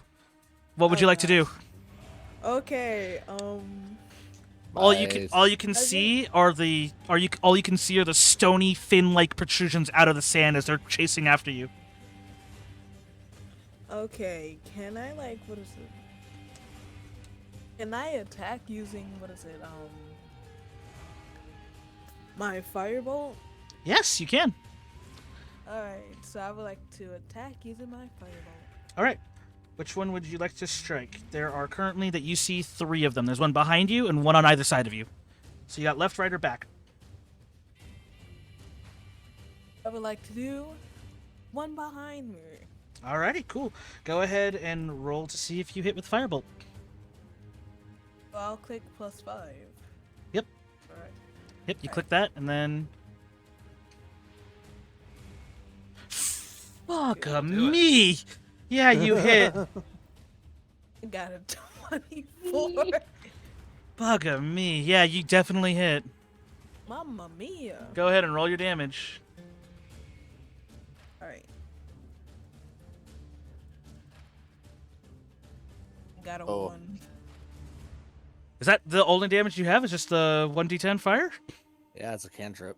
Oh, that's fair. So you're still in a bit of a panic, but as you lift your Sunstrider up to go into the running position, it's now sprinting, and you lean back, and you're still not used to riding and fighting at the same time. So you call upon your arcane heritage, and you shoot a bolt of fire at the stony protrusion, and it just glances off, but you know you got a hit in. Dang. Serena, you're up. Ember, you're on deck. Gonna cast Ray of Enfeeblement on. Let's do the one on the whichever one's closest to me. I'm gonna say the right. Okay, they're within 60 feet. I'm assuming. Yep, all of them are within range of most of your guys' spells. Oh, good to know. so that's Yeah. why I say pick your target. Yeah, one on the right then. All right, cool. Go ahead and see. So, let's see if we hit. 18 to hit. That'll do it. Go ahead and roll for your damage. There's no damage. Right. Black beam of enervating energy springs from her finger towards the creature within range. Make a ranged spell attack against the target on a hit. The target deals only half damage with weapon attacks that uses strength until the spell ends. Bummer. At the end of each of the target's turns, it can make a Constitution saving throw against the spell. Okay, that sucks for me. Yep. Alrighty. I'm a cleric. I'm a debuffer. Yeah, definitely. Can you do anything else? That was an action. That's my concentration too. So I will use just in case Blade Ward as a bonus action. on Okay, myself. so you have resistance to all non-magical bludgeoning, piercing, and slashing, right? Yep. Alrighty, Ember, you're up. Okay. Let's see.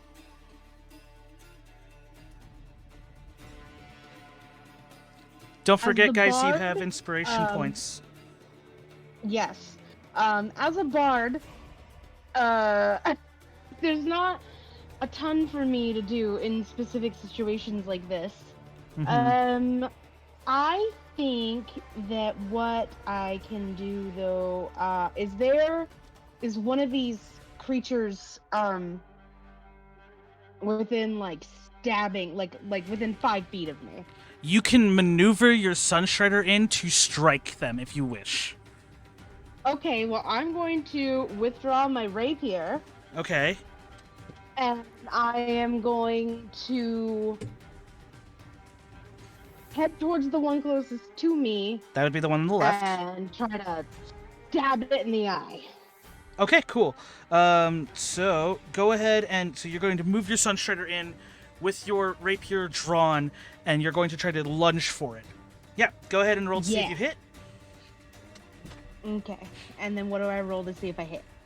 It'll be on your attack block. So for you, it should just have a large plus number in a box. So your rapier, it'll be that +3 underneath where it says hit/DC. Yeah, there Go- we go. yeah. Got it. Woo! I got 15. That's 18 total. That'll hit. Go ahead and roll Yeah. go ahead and roll the damage as it lurches up to get a better approximation of where you're at. It notices you're right there, just in time for it to get stabbed. And I did 3 damage. Awesome, 3 damage counted. Roger that. You stab it. You glance off of its rocky exterior, not able to get the eye, but you get pretty close. You're just still not used to riding and fighting, and then you retract your rapier, and try to get back into a safe position. But you are now riding next to this sand shark. Nice. All right, sand shark. Sand shark in the back is going to try to lunge out. So, that might not do it. Okay. Let me check the AC of my people. Alright, cool. Alright, so Violet, odds or evens? Odds. I rolled even.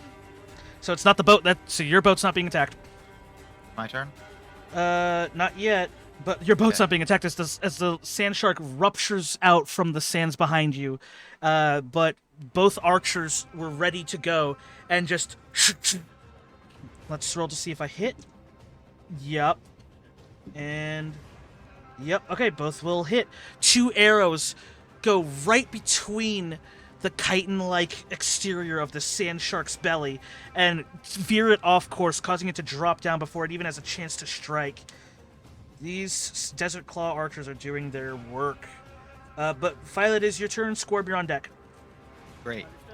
So, I'm going to call upon the insects of the desert and turn on my form of dread. Okay. I think I have And- to disconnect and reconnect. I can't hear Violet. Yeah, neither can I. My Oh. bad. I have push to talk on. Oh. That would be it. That I would don't do know it. How? Okay. But I am going to what should I call it? Turn on my form of dread. Okay. Then I'm gonna take off my hat and pull out a heavy crossbow. With my Pact of the Blade feature. Okay. And I'm gonna shoot at whichever one of the sharks looks like it's gonna hit next. Okay, so you're readying an action? Yeah. Okay, cool. So you're going to ready action for the next shark that may attack you. Copy that. Scorb, what do you got? Well, I'm finding myself asking, how big did these dudes look? The land sharks? Yeah. These are large creatures. Okay. I need to double check something real quick.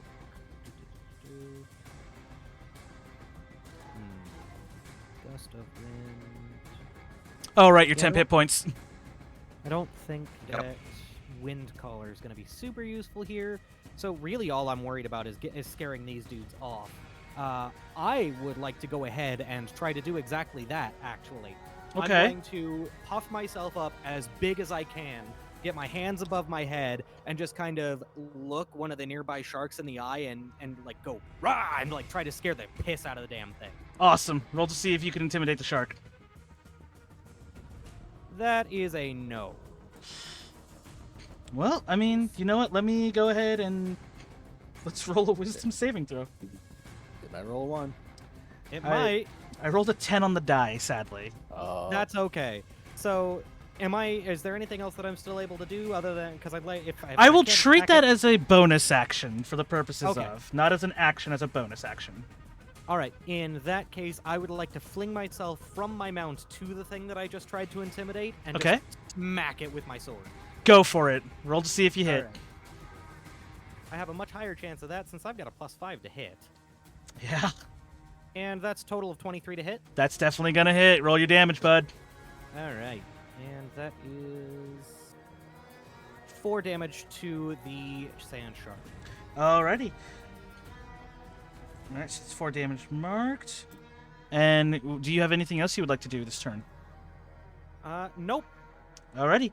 So you are just on the sand shark now. Yeah. Alrighty, cool.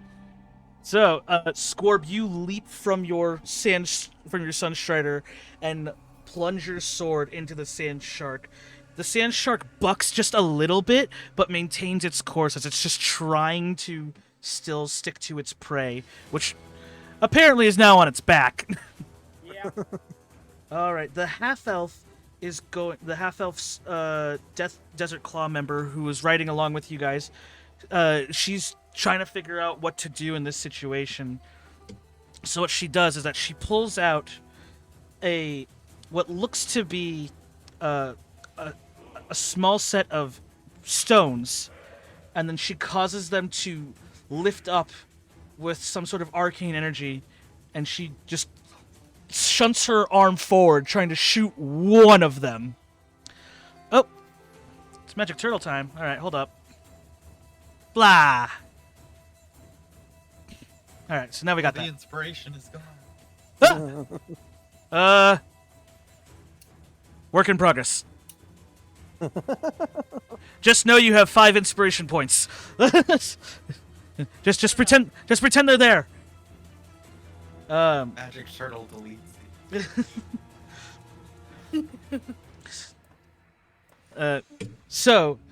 She's casting magic stone on one of the sharks, which I need to double check the spell. Magic stone is fun. It's a pretty fun one. Magic stone is a I don't cantrip. think I've ever used it. It is a cantrip where you touch 1 to 3 pebbles and imbue them with magic.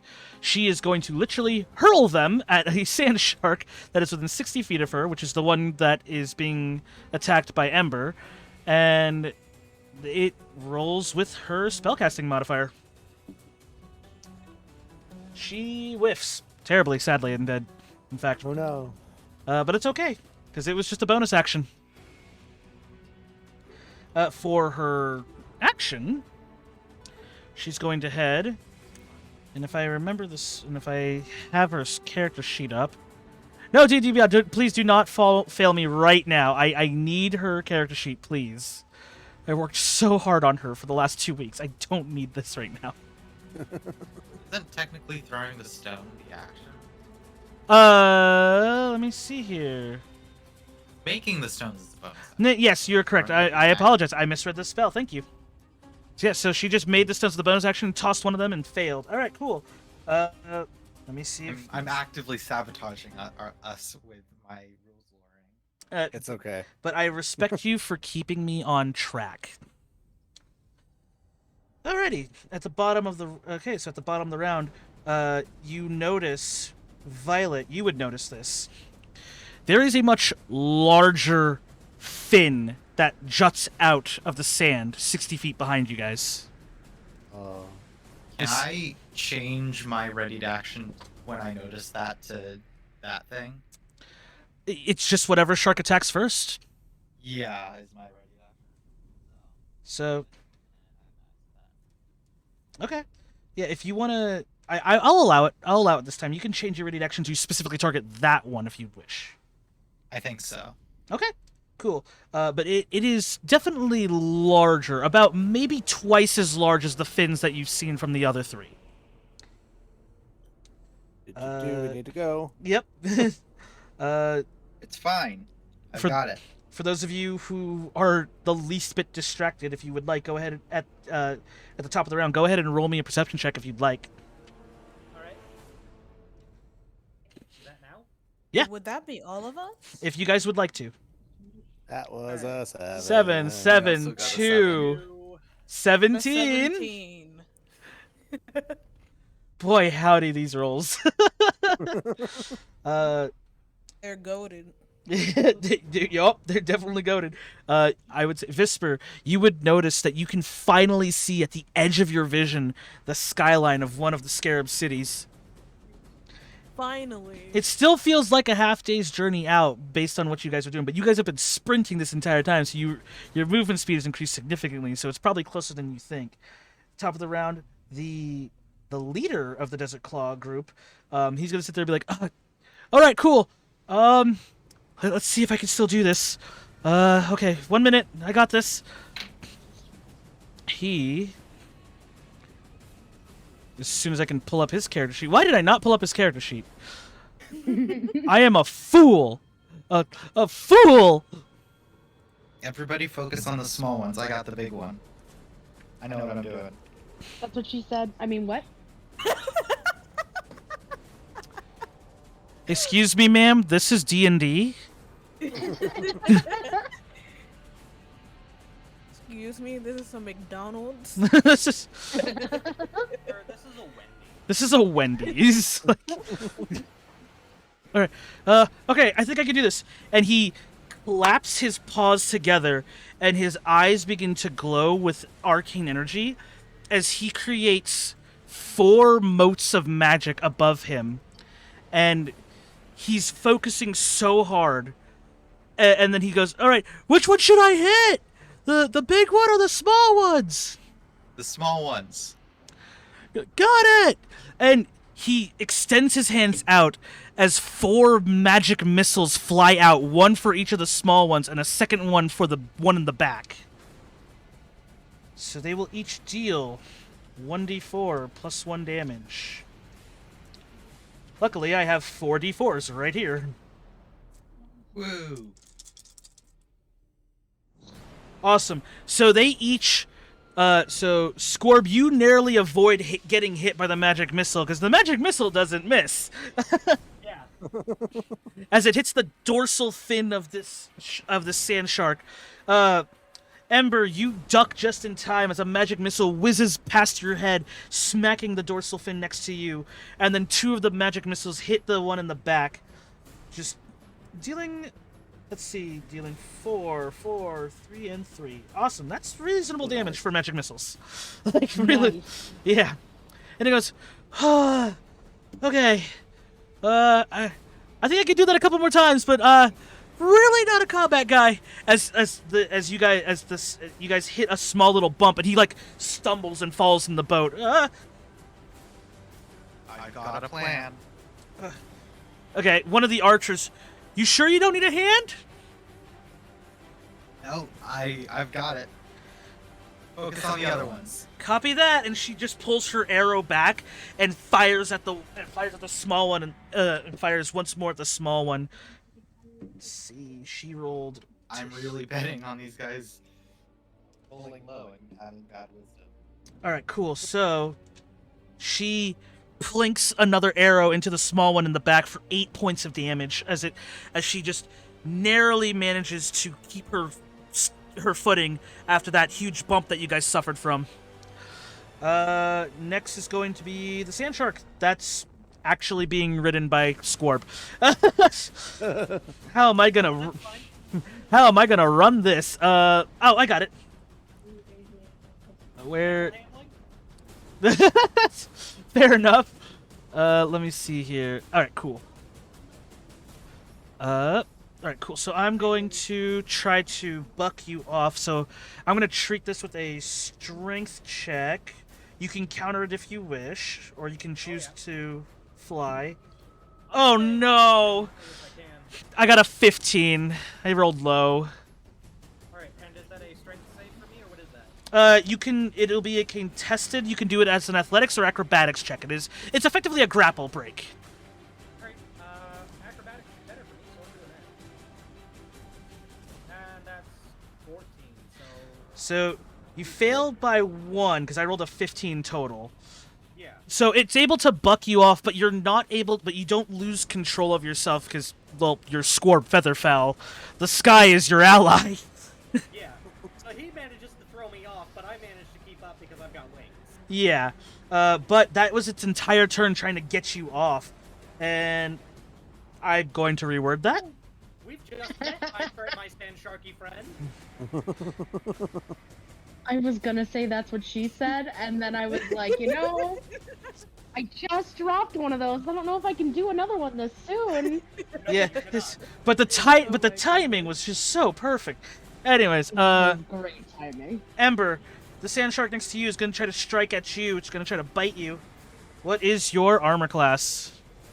My armor class, 12. 12?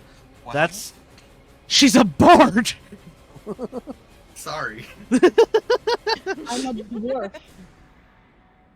Alright, so that is going to hit as it reaches up from the sands and tries to take a chunk out of you and your Sunstrider. Go Is that ahead. the one I hit with Ray of Enfeeblement, by the way? It is, son of a bitch. That's And right, it's- you only do half damage. I was so excited because it rolls d12s for damage, man. Like, these things are not nice, and I have to roll for half damage. Fine. You are so lucky that's Ray of Enfeeblement hit, man.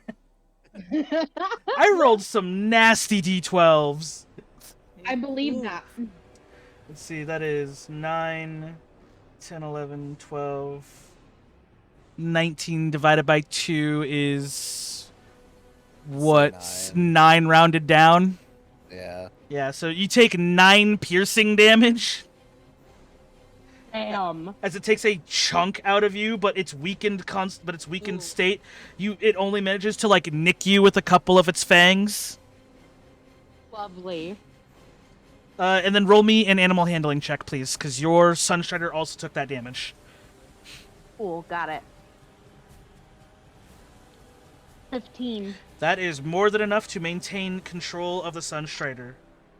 Good. Alrighty. We don't like hurting animals on this show. The DM is the turtle, so. And then subject for debate. And then one of the players is a frog. You know, it's it's weird. This is a weird group, man. One of the characters is a bird. One of the characters is a bird. We got a lot of going on. Yeah, here. Lumi's some kind of dragon robot thing. Like it's. Listen, we're a menagerie here, okay? Like, but as it lunges out, you notice immediately. 19 divided by half would be 9.5, so it would be rounded up. No, we round down for damages. Lovely. When you divide by half, you have to round down, not round up. Right then. Yeah, so, well, I was just explaining that to Meepus. So, as it lunges to attack you, one of the archers in the boat where Violet's in launches her ready to action and is going to succeed in hitting the sand shark for an additional... Wow, really? Really? That's what you're going to do? You're going to do me bad like that? 4 damage. 4 piercing damage. She rolled a 1 on her damage die. And at the end of the target's turn, it can make a Constitution saving throw. Thank you. Yep. That one doesn't matter.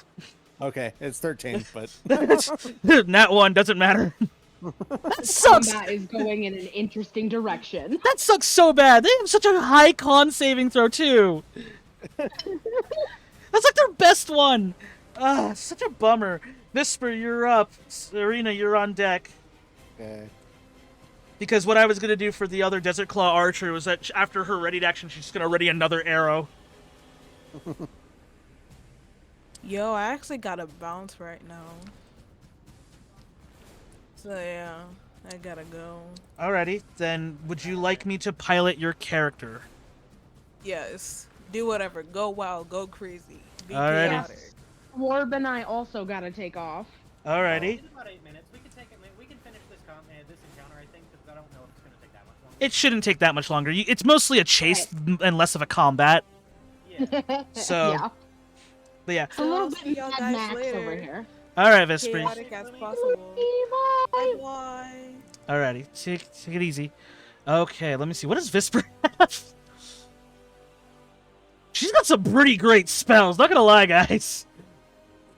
She's got leveled... that. She has leveled spells that she just doesn't use.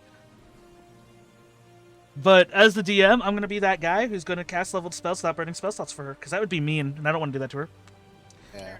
So, she's It's going also to... mean to us because then. Yeah. Okay. Yeah, exactly. That's what I say. I'm not going to be mean and have her burn her spell slots, but I'm still going to cast leveled spells. So she's going to cast Ice Knife at 2nd level, which increases the cold damage by an additional 1d6 for the cold damage. So she needs to make a ranged spell attack. Let's go ahead and roll that for her. That is a dirty 20, definitely hitting. So Damn it. So that's going to be a d10. She rolls the maximum damage. Oh my god. She rolls maximum piercing damage, and then it explodes, taking 2d6, but since I'm casting it at a higher level, she takes an additional d6 of ice damage. That's going to be 3d6, actually. Technically, you do need to do a dex save for the second set of damage from Ice Knight. Yes, I do. Let me check the monster's dex save. It has a 0, so it's not saving. No, yeah, so I failed the dex saving there, so that's going to be 3d6 ice damage. That is 9 cold damage as it shatters, but it doesn't shatter near anybody, so...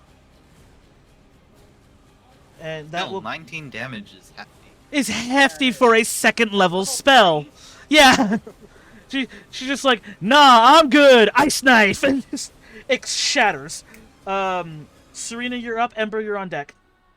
I'm gonna use guiding bolt on the one that's enfeebled. Of course you would. I'm taking one of these fuckers out. Of course you would. And because I can, I'm gonna use inspiration. Sure, why not? My timer's up for my turtle mode anyway, so swapping over. Give me that inspiration That point. was wasted. It was 13. Give me that. That inspiration point is mine now. Guess what I'm using that inspiration point on later. That was a wasted spell. 13? No, 13 hits. Yeah. Oh shit, really? Yeah. Oh, geez, these guys Damn. do not have high armor class. Alright. They're 46 ambush damage. predators. Fair enough. That's a lot of damage. That's 17. Now that's a lot of damage. That's a lot of damage, yeah. I'm 17. glad enough that Jerry's mic picked it up. 17 points of damage. Alrighty. And you give somebody advantage on the next attack. Yep. Alrighty, cool. Calculating that. Serena, can you do anything else? I will activate Blade Ward again as a bonus action. Copy that. Ember, you're up. Oh boy. Okay. So, The one that's been pummeled is the one that you're fighting. yeah, I'm aware. Well, I am going to stab it again, I guess. 'Cause Alright. nobody needs my healing word spell right now, so Fair I enough. don't really know what else to do. So we're gonna go ahead and we're gonna stab at it again, and we're Alright. gonna try and blind it in the other. Alright, before you roll, right click on that +3 for your rapier, and then set it to advantage because you have the guiding bolt bonus. You got it.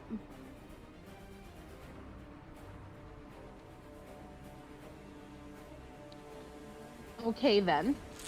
That sadly does not hit. Oh, Clearly. So 13 is the hit. Yeah, so 13 is the minimum you guys gotta hit. Didn't think it would. Alrighty. Next Damn it! is... I gotta stab this thing in the eye. You guys are out for blood, and this is a chase scene. I just want to scare the damn things off. Fair I wanna enough. Hunt it. You're the reason why the whaling industry was what it was back then. All right, Do they have oil? I'm not something I expected to hear today. I'm not answering that question for posterity reasons. Thank you. All right, but this sand shark, the one that's messed up, is going to try to bite at you again. That is the wrong die. What is your armor class again, Ember? 12? Yep. Okay, cool. So it misses. Oh Like- my god. Like entirely whiffs. I don't know how to describe to you. If you've ever seen like a shark flop, that's technically what happened if the shark had legs. You know, in my head when you were like, it misses, I heard Tony Hawk going, bail. Bail. Yeah. That's Bail. yeah, that's sort of what I'm getting at. Yeah. Which means that the archer gets another reaction to yep, definitely hits. Please roll higher. And wow, okay, cool. 10 piercing points of damage to the shark that whiffed. Nice.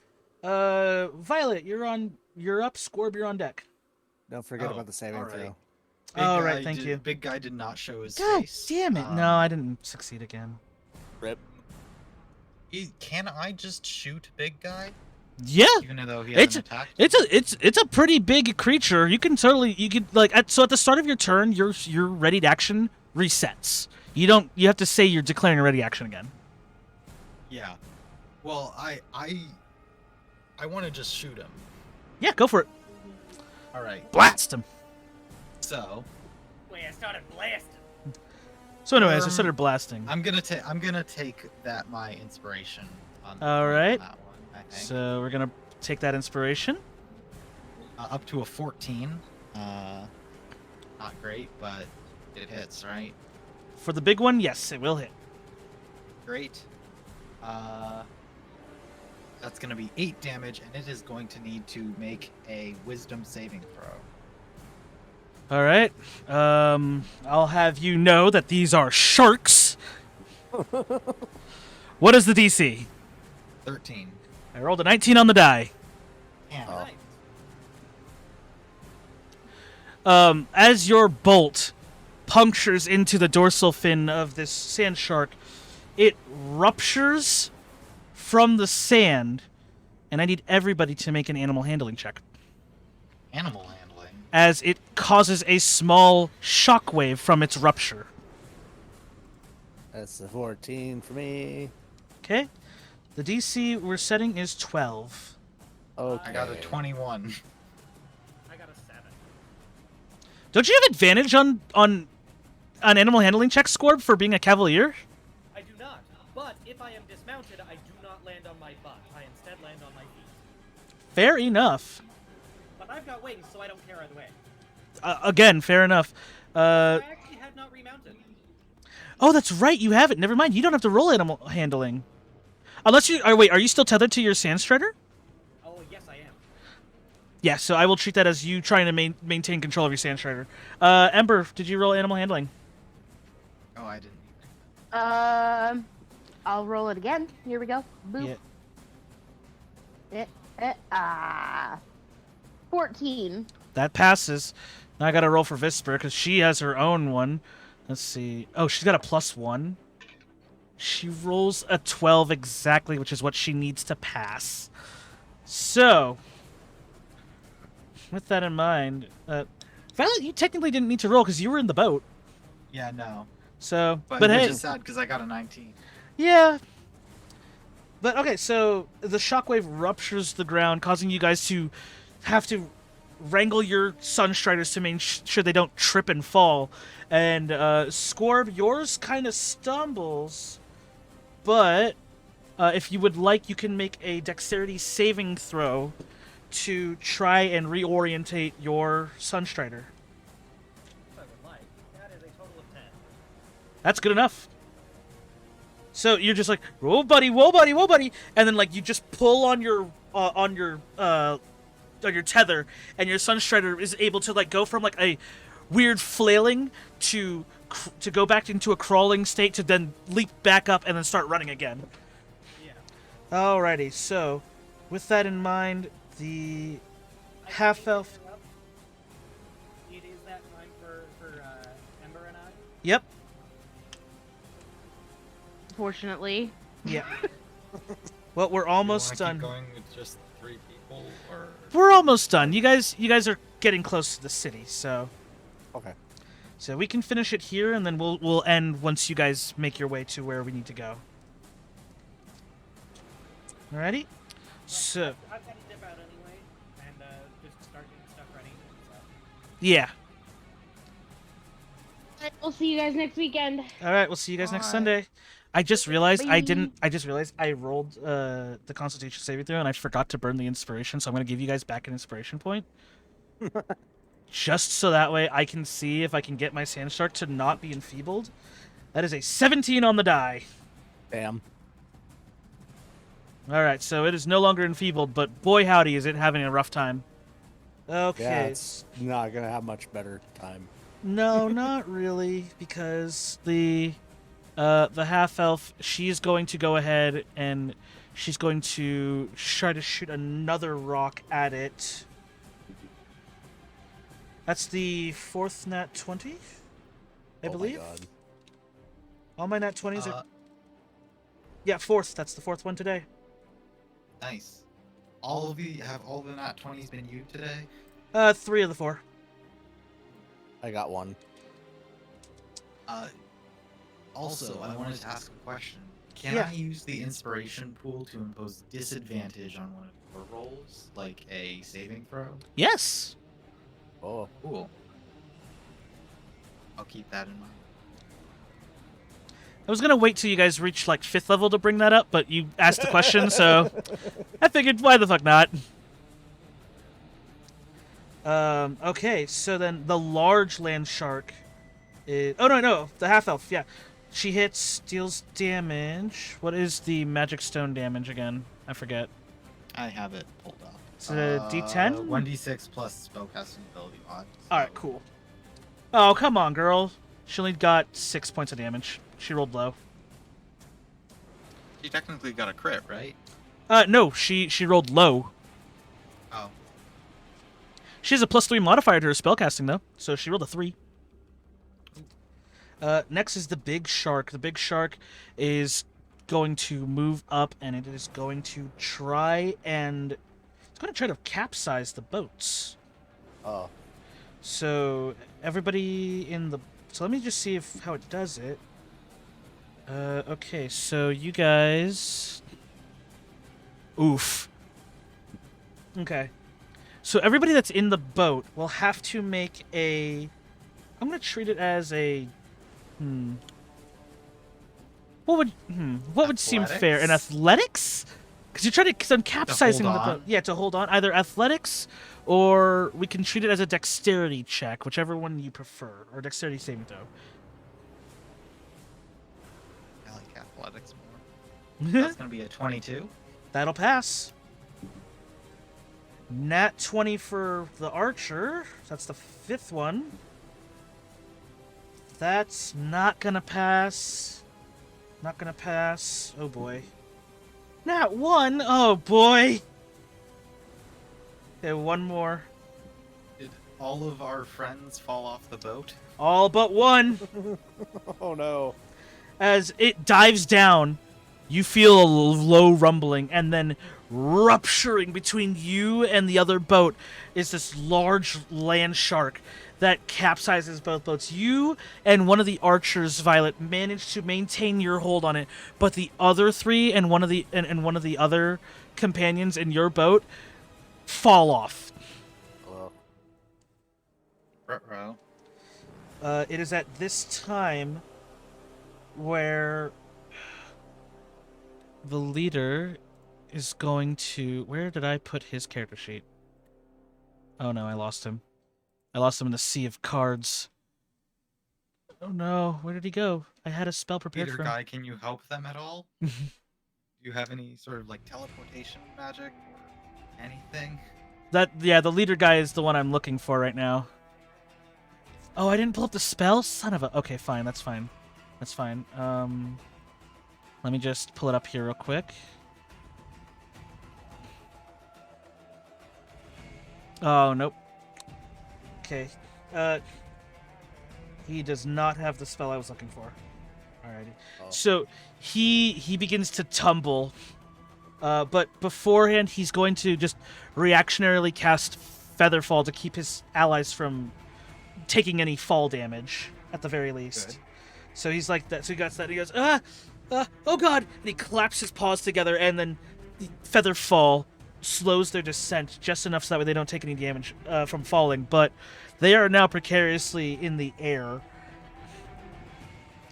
Gotta And go then- back for them.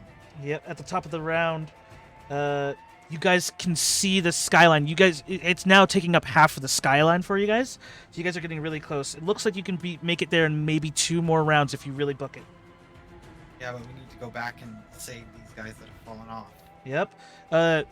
It is at the top of the round. It is the leader's turn, and and as he's stumbling around, he's looking over. Oh boy. Okay. Who's here? Who's here? Who's here?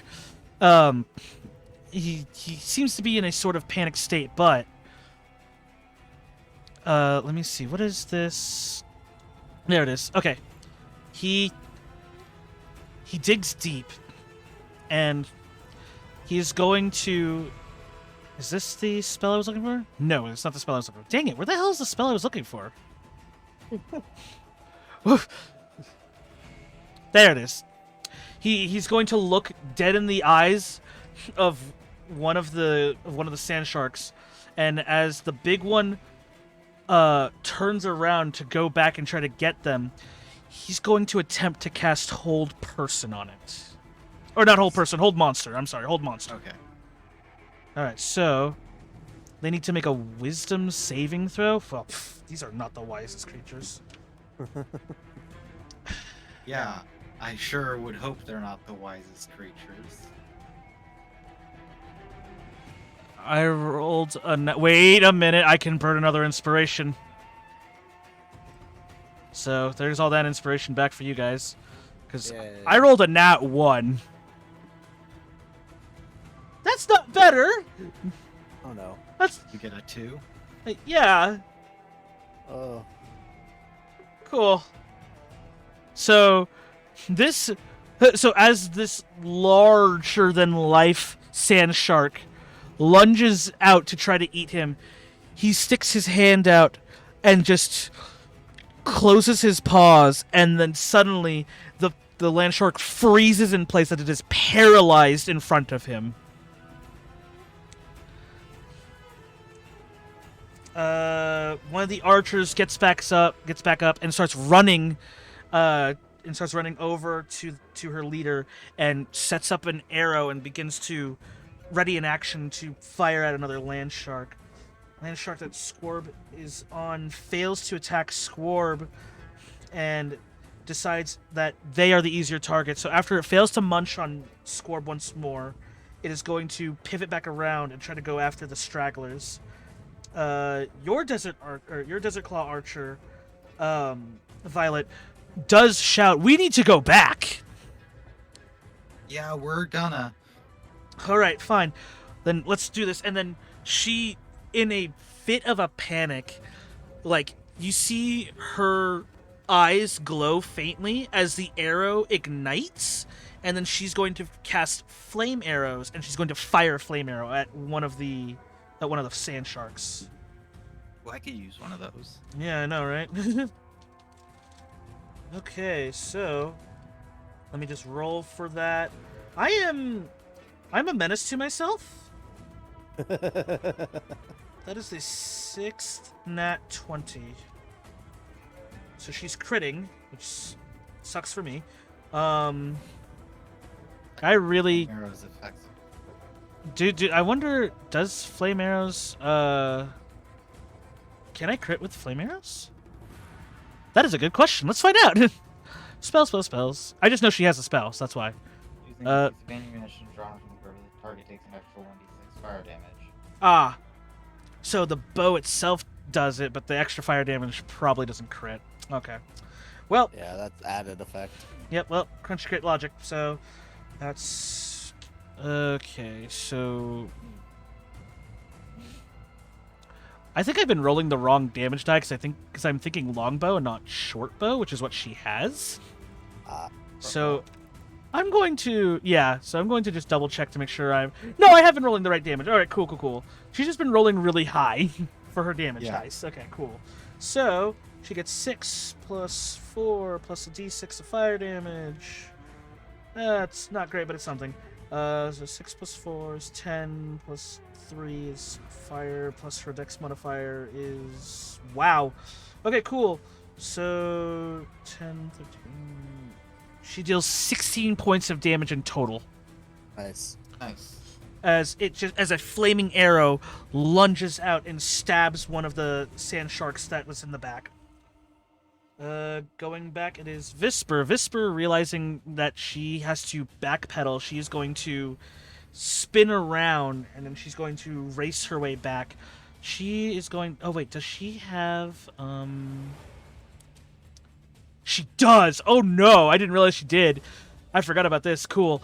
She is going to spend a sorcery point to twin spell Witch Bolt. Nice. And she's going to cast it at 2nd level. So she's going to need to do 2 separate attacks. Nah. Well, I'm going to leave it up to you guys, since she's a party member. One. Yeah, but I'm going to leave it up to you guys. Do you want to spend an inspiration point for her? Because she's got to make 2 separate attacks. We gotta make this count, so yes, All is right. my vote. I'm fine with that. Okay, so she burns a source. So she burns an inspiration point. Gets to reroll the damage, or gets to reroll the die. Let me go ahead and roll again. That'll hit. Yay. So that's the first one. She rolls for the second one.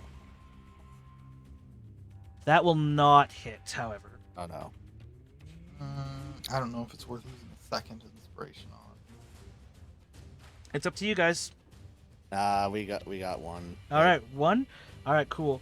So she reaches out and like whips coming out of her hands. She throws two bolts of lightning out.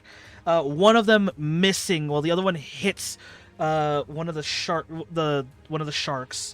You know what? I'll roll to see which one she hits. The biggest one. Cool. So she is tethered. This thing deals 2d12. Nice. 14 lightning damage. Just courses through this poor paralyzed shark. Can Visper also start to move the boat backwards? to try Yes, and catch that some would. of it? Yeah, her movement action was her rearing the Sunstrider around, so that way she can move the boat towards you guys, back the way you guys came, so that way she can pick you guys up, or the people that are there, obviously. And then her action was to cast that spell. So now she's got concentration on it. Serena, it is your turn. Okie dokie.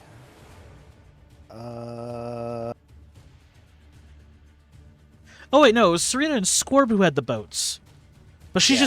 just running back so that way she can help. Yeah. Yeah. Yeah, so So- Serena. Serena, you should move back. Yeah, I'll move back and try to catch the people that fell off. All right, cool. Go ahead and roll a animal handling just to Okey-dokey. see how quickly you can pivot a 90 feet per Not second. very quick. You ever see a slide cancel? Yeah. You do that with your Sunstrider. Nice. It's not clean, but you slide cancel and then you pivot around, and so the boat. So you, Violet, and this archer, kind of just. You should have just jerk Violet and this archer in a U-turn to race back to pick up the people. Is that my action? That would or- be your movement. Okay. Ow. Ugh. So the shark friend who's really hurt, I'm going to attempt to hurt even more. Of course. And I'm going to do guiding bolt at second level. Of course. And I'm burning an inspiration. Okay. So roll with advantage. Yep, 13. 13, that'll hit. Do 5d6. Jesus! 5d6? God, what is a I guiding? casted it. 14 damage, radiant. Okay, cool. It's 14. So you summon forth a radiant bolt of energy, and you just throw it at this sand shark as you race back to grab the other people. You don't even look back to see if you hit, but you can feel it. You definitely hit him. And now whoever attacks him next has advantage. That would be Ember, and she's definitely gonna. I need to see what Ember has. I know she's got more spells than just Healing Word. She must. Bards don't get cantrips. Damage. They get vicious mockery, and that's it. She's got Hideous Laughter. Doesn't deal damage though. It doesn't deal damage, but it's a status effect. Yeah. Takes him out of combat for a little bit. Yeah. I guess she's just gonna stab. Damn. Stab, but she stabs with advantage. Yep. Take that rapier and shoves it square in the eye. With a 17 to hit, dealing 6 points of piercing damage. Nice. So she sees that, but she's going to focus on this one sand shark to kind of keep it occupied while you guys proceed in. Next is another. This is the land shark that's actually attacking her. Fails with a nat 2. Ooh. That's a bummer. Man, my sharks are not hitting at all. Like, this is the only shark that's hit anybody. Like, you notice that? And this is the one that's the most beat up. Violet, you're up, and then Scorb is on deck, so I'm going to get to pull up Scorb's sheet. All right. I'm gonna reach over to the other person's quiver, which is full of flame arrows. Alrighty. Can I take one of these? Thank you. Yeah, she's like, go ahead. And she's just... And I'm gonna fire up at the big shark, which I assume we're kind of under. Yeah, I mean, this is the paralyzed one, so I believe you roll with advantage on that. Great. That's gonna net me a 16 16 will hit. with a good old 11 damage, Alrighty. and it's gonna make a wisdom saving throw. Okay, did you also roll the 1d6 fire damage? Oh, I did not. Is there anything added to that, or is it just? It's just the 1d6 fire damage. Then that is a 3 extra fire damage. Okay, so what's the total damage? Let me look at the chat. 14. 14, got it. Okay, wisdom saving throw, DC, no. It rolled a flat 5 and it has no modifier. Great. So it is now afraid of me, which means Serena, once we pick up these people, we gotta go. It cannot get closer to me willingly. Okay, good. It's paralyzed and can't get closer to you. That's pretty fucked. That's pretty fucked, man. And yeah, Meepus, it's getting that way, so we're just finishing up the chase right now. Alrighty, so... It can't chase us until my turn again. Yep. Until the end of my turn again. Until the end of your turn. Oh, boy. Awesome. Well, it's going to try to make a saving throw to... Never mind, it rolls a nat 2. Doesn't break free from paralysis. And then, oh wait, I forgot Scorb. I apologize. I need to roll for Scorb. Scorb is going to preoccupy one of the other... Scorb is going to actually mount back up on his Sunstrider, and then he's going to race over and try to... I technically have an exam today, but I don't care. I don't know if I'll actually go to school because spicy fright. Got you. Okay, so he never uses his unwavering mark. It's just, he has this cool power that he doesn't use.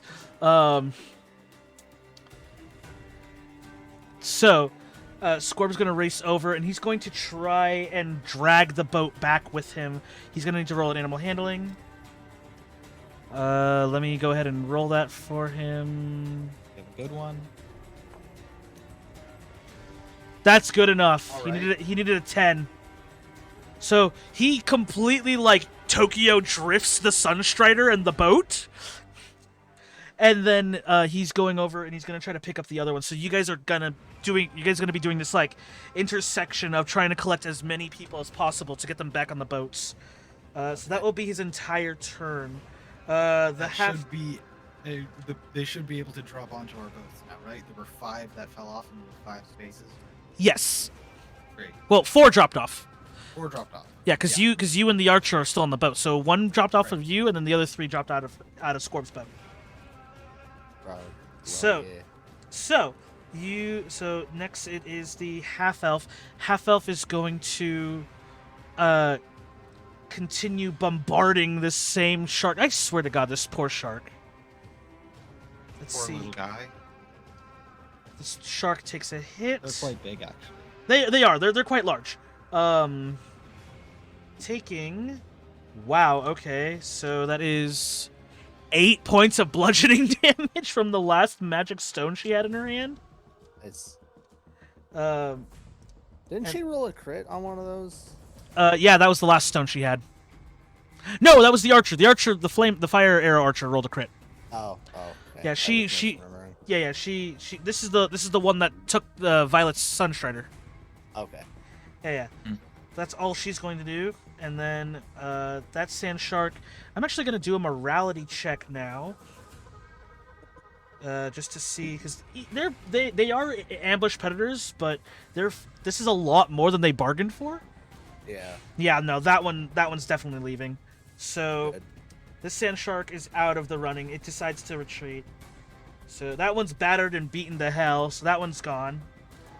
focusing that one. The other two aren't really as bad.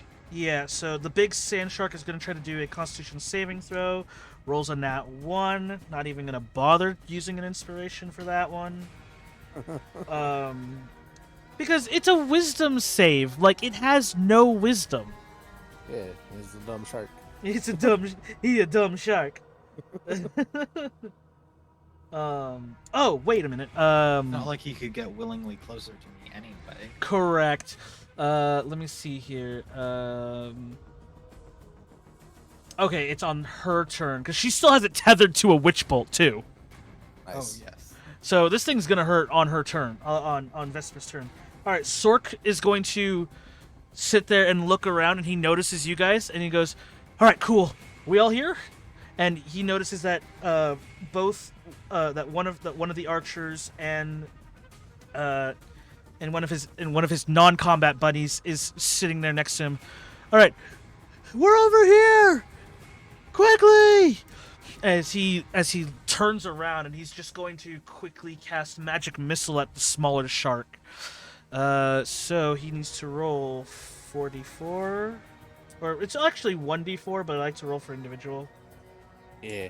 So, okay, that is. He literally rolled on all d4 1, 2, 3, 4. Nice. Whoa. So that is, what is that? 3, 6, 10 damage. 10 force damage to the shark. Gonna do a morality check on the small shark that was next to the big one. Fails. That one's out of the race too. Aren't magic missiles 1d4 plus 1? Wouldn't it be? Oh, that's right. So it actually deals more. Still, the morality check failed, so it's out. It's decided that, oh, if the big guys stopped, then there's no reason for us to be here now. Yeah. So that one's gonna bounce. Archer is going to maintain a ready stance in case the spell breaks. So she's going to continue readying action. The shark that Scorb was fighting is going to do a morality check. Fails. So now literally all you guys have left is this giant shark. Big guy. Yep, just the big guy. I kind of want to hunt it. You kind of want to hunt it? No. Out of our breath. Like, But it would you sell saw for so how much. You saw how much damage the small one took. Sell for so much. Okay, the archer that's in your boat, she's going to reach out for the. Oh, Meepus, thank you for the hydrate. I didn't even see that. She's going to reach out her hand, and she's got to go grab on. And then I will say, Violet, if you would like to do so to try to pull more people onto the boat, you are more than welcome to do so. Sure, I'll help there, I guess. Okay, provide the help action. Sounds good. Well, that's actually using my action, which I would like to use to continue shooting the big guy. Okay, no problem then. Just Then- making sure he's still afraid. Okay, cool. So then in Basic that base. case, she'll do a strength check to pull the leader. She rolls a 19 plus her strength score, or plus her strength modifier. Yeah, she cleanly pulls the leader up, and then that will be her turn. Visper, on the start of her turn, she is going to, just to make sure I'm reading Witch Bolt correctly, on sure it's each bonus of your action to activate turns, its damage. yeah, on each of your turns for the duration, you can use your action, actually. Oh, really? Which is fine, because it's a d12 of lightning damage, but yeah, that since you she don't need to roll for. yeah, but see, the thing is that she upcasted it for at second level, so it's 2d12 lightning Oh. damage. Okay, yeah, that's worth it. She got 20 points of lightning damage. That's Ow. good. On the one that's running away. On the one that's on the giant one, the one that Oh, on can't the run. On the one that literally can't run because we've paralyzed it with Hold Monster, and you feared it. So as soon as the paralysis ends, it still has to run away from you. Yeah. Okay, Serena, you are up. Okay. Am I? You are at the point where you can reach for somebody, or you can let the boat drag behind you, and you can just have them scoop in. I will slow down momentarily to let them scoop in, All right, cool. and then Let me go ahead and roll to see if these three are. yeah. Oh yeah, they're If they dex. aren't, Yeah. they're gonna make it. Yeah, they're dexterous enough. Okay, good. Yeah, even the non-combat guy, he literally rolled a 19 before I added his modifier. They realize the situation they're in, and so even in a panic state, they just tumble into the sled, and then they're like, go go go go go go go go. Yep, about face, run. All right, so with that in mind, you guys race back towards the town, race back as far as you can to get away from these monsters. As soon as you guys get out of eye shot of the land shark, you notice that the leader drops his eyes return to normal, and he just slumps down into the sled, exhausted. As you see this land shark look back at you, Violet, and you can clearly see the fear in its eyes as it dives back underneath the sands and away from the Scarab City. Great. I'm gonna drop my form of dread, and I'm gonna put the crossbow back into my hat. Alrighty. Hey! Wow! Oh, that's such a bummer. Oh, hey, Rez! Hey, Raiders! How's it going, guys? Welcome to the stream.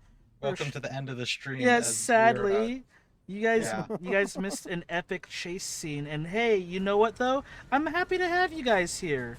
It's always cool to see you guys. Hello, Raiders. I mean, I'm about to search. If Yeah, this- Violet. Yeah, Violet's. You're still echoing a bit. Am I? Yeah, I think it's because it's on push to Weird. talk. It's not on push to talk anymore. I It's think. not. Oh, okay. That Then is that's really weird. yeah, that's weird. You Uh, have. I'm not getting I an think. echo. Yeah, I think you have another way of hearing me, I might. Let me check my settings real fast. which is really weird. I don't know how else you. But the combat's done, so I can stop playing the combat music now. All right, let me. We have. Let me check here real fast.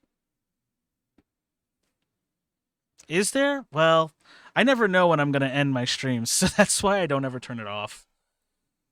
Oh wait, do I still have your? No, I closed the source that you got. So Oh, maybe it's the source for my face. Oh, but Recording audio. It might be recording audio. that might be because, but I don't have it Is that on my. better? Yeah, that's a way better. Yeah, that is strange. Good to note. Yo, Jake! Welcome. Yeah, well, Raiders, hey, I am so sorry you guys caught us at the end, but hey, you know what? Here, let's wrap this up real fast because you guys are still making your way to the city of Kileron, Kileron. So let's actually get that going so that way we can set up the party for next week, shall we? Okay. Alrighty. So at least we can give the Raiders a show, yeah? So you guys narrowly escaped the sand sharks, as with a plethora of really good uses of spells. Like the fear and the ray of enfeeblement, man, that sucked for me. That one really roughed me up. That man, that shook my shell. But you guys race your way. It is about midday now as you guys continue to race your way through the desert, and you finally see it, the southern gate of the city of Kileron. Your cargo's in hand. Your cargo is secure. The Desert Claw tribe is safely secured as you make your way into the city gates. What is the first thing you guys do as you enter the city gates? What is the first thing we do? Well, yeah, I mean, you guys just escaped from a harrowing chase between 4 land sharks and your lizard buddies. Yeah. What am I? What are we gonna do? I Well, kind of want to get this cargo off of our hands as fast as possible so we don't have to worry about it. Yeah, we've got to get rid of the cargo. We've got to remove the bodies from the cargo first. I keep You forgetting have you. it. I keep forgetting you guys have 5 corpses in a crate. We can just say police investigation. It'll be fine. Oh, you could, and I hate that that's a thing that I've established for your group. Yeah, we literally can. We're You part of the guys, coin guard. you guys are quite literally deputy investigators for the Skada Audine. I can't believe myself. I gave you that authority. You guys We're can. free to do whatever we want. I quite literally gave you access to murder freely. That's ridiculous. One of the Skada Audine guards stops your small little entourage of Sunstriders, and they go, "Welcome to the city of Kileron. What business do you have here?" We have a delivery. A delivery. And he kind of like leans back, and he just sees the Desert Claw members and like all the crates. From who? Kassar. One of the Skada Aldine leans in, and he whispers something to one of his other guard mates. He rushes out, and the gates begin to open. All right, you can deposit your stuff in the warehouse district. All right. Was that all you came here for, or? And then the leader of the tribe, he goes, "Oh, actually, we're here to trade. We're back. Haha! Totally didn't just go through a hair-raising adventure with these guys where we almost died. Ha ha Yeah, ha! these guys are separate from us. We were just like traveling together. Oh, okay. Well, that's wonderful. Okay. Well, we recognize them, and we recognize Kassar. I mean, we have a writ that has orders from him if you want to see it. That would be. We just need to check your cargo. Okay. Fair warning.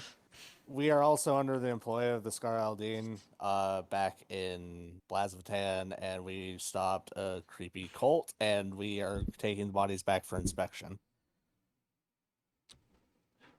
They lean back just ever so, like they take a quarter step back. Like that's surprising, but Yeah. Serena is just so trigger blunt about warning for everything. opening the boxes. head to the warehouse district just down the street to your left, and then we'll do the inspection there. How's that? All right, sounds good. Yeah. Great. Hey, and he like calls to his buddy. Can you make sure the guys know about that? The whole. Yeah, got it. Yep, I'm on it. And he mounts up on one of the little writing scarabs and it's Yeah, we didn't elytra. really have time Yeah. to investigate what was going on at the time. We just had to take them out with us so we could do it later. Yeah. Certainly, and the Scott Aldine mounts up on a writing scarab and and the elytra whips out and then just flies out to the warehouse district.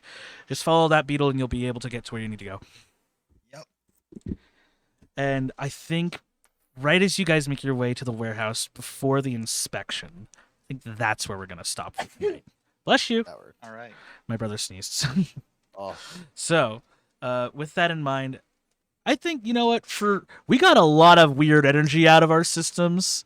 I think we built up a lot over the last 2 weeks of just not being able to play. Like, I'm probably still gonna remember what BGE means, but only for me. Like, I don't know about you guys, but you know what? That we came in with swagger, and then we came out like bandits. I don't know what happened to us in 2 weeks' time, but you know what?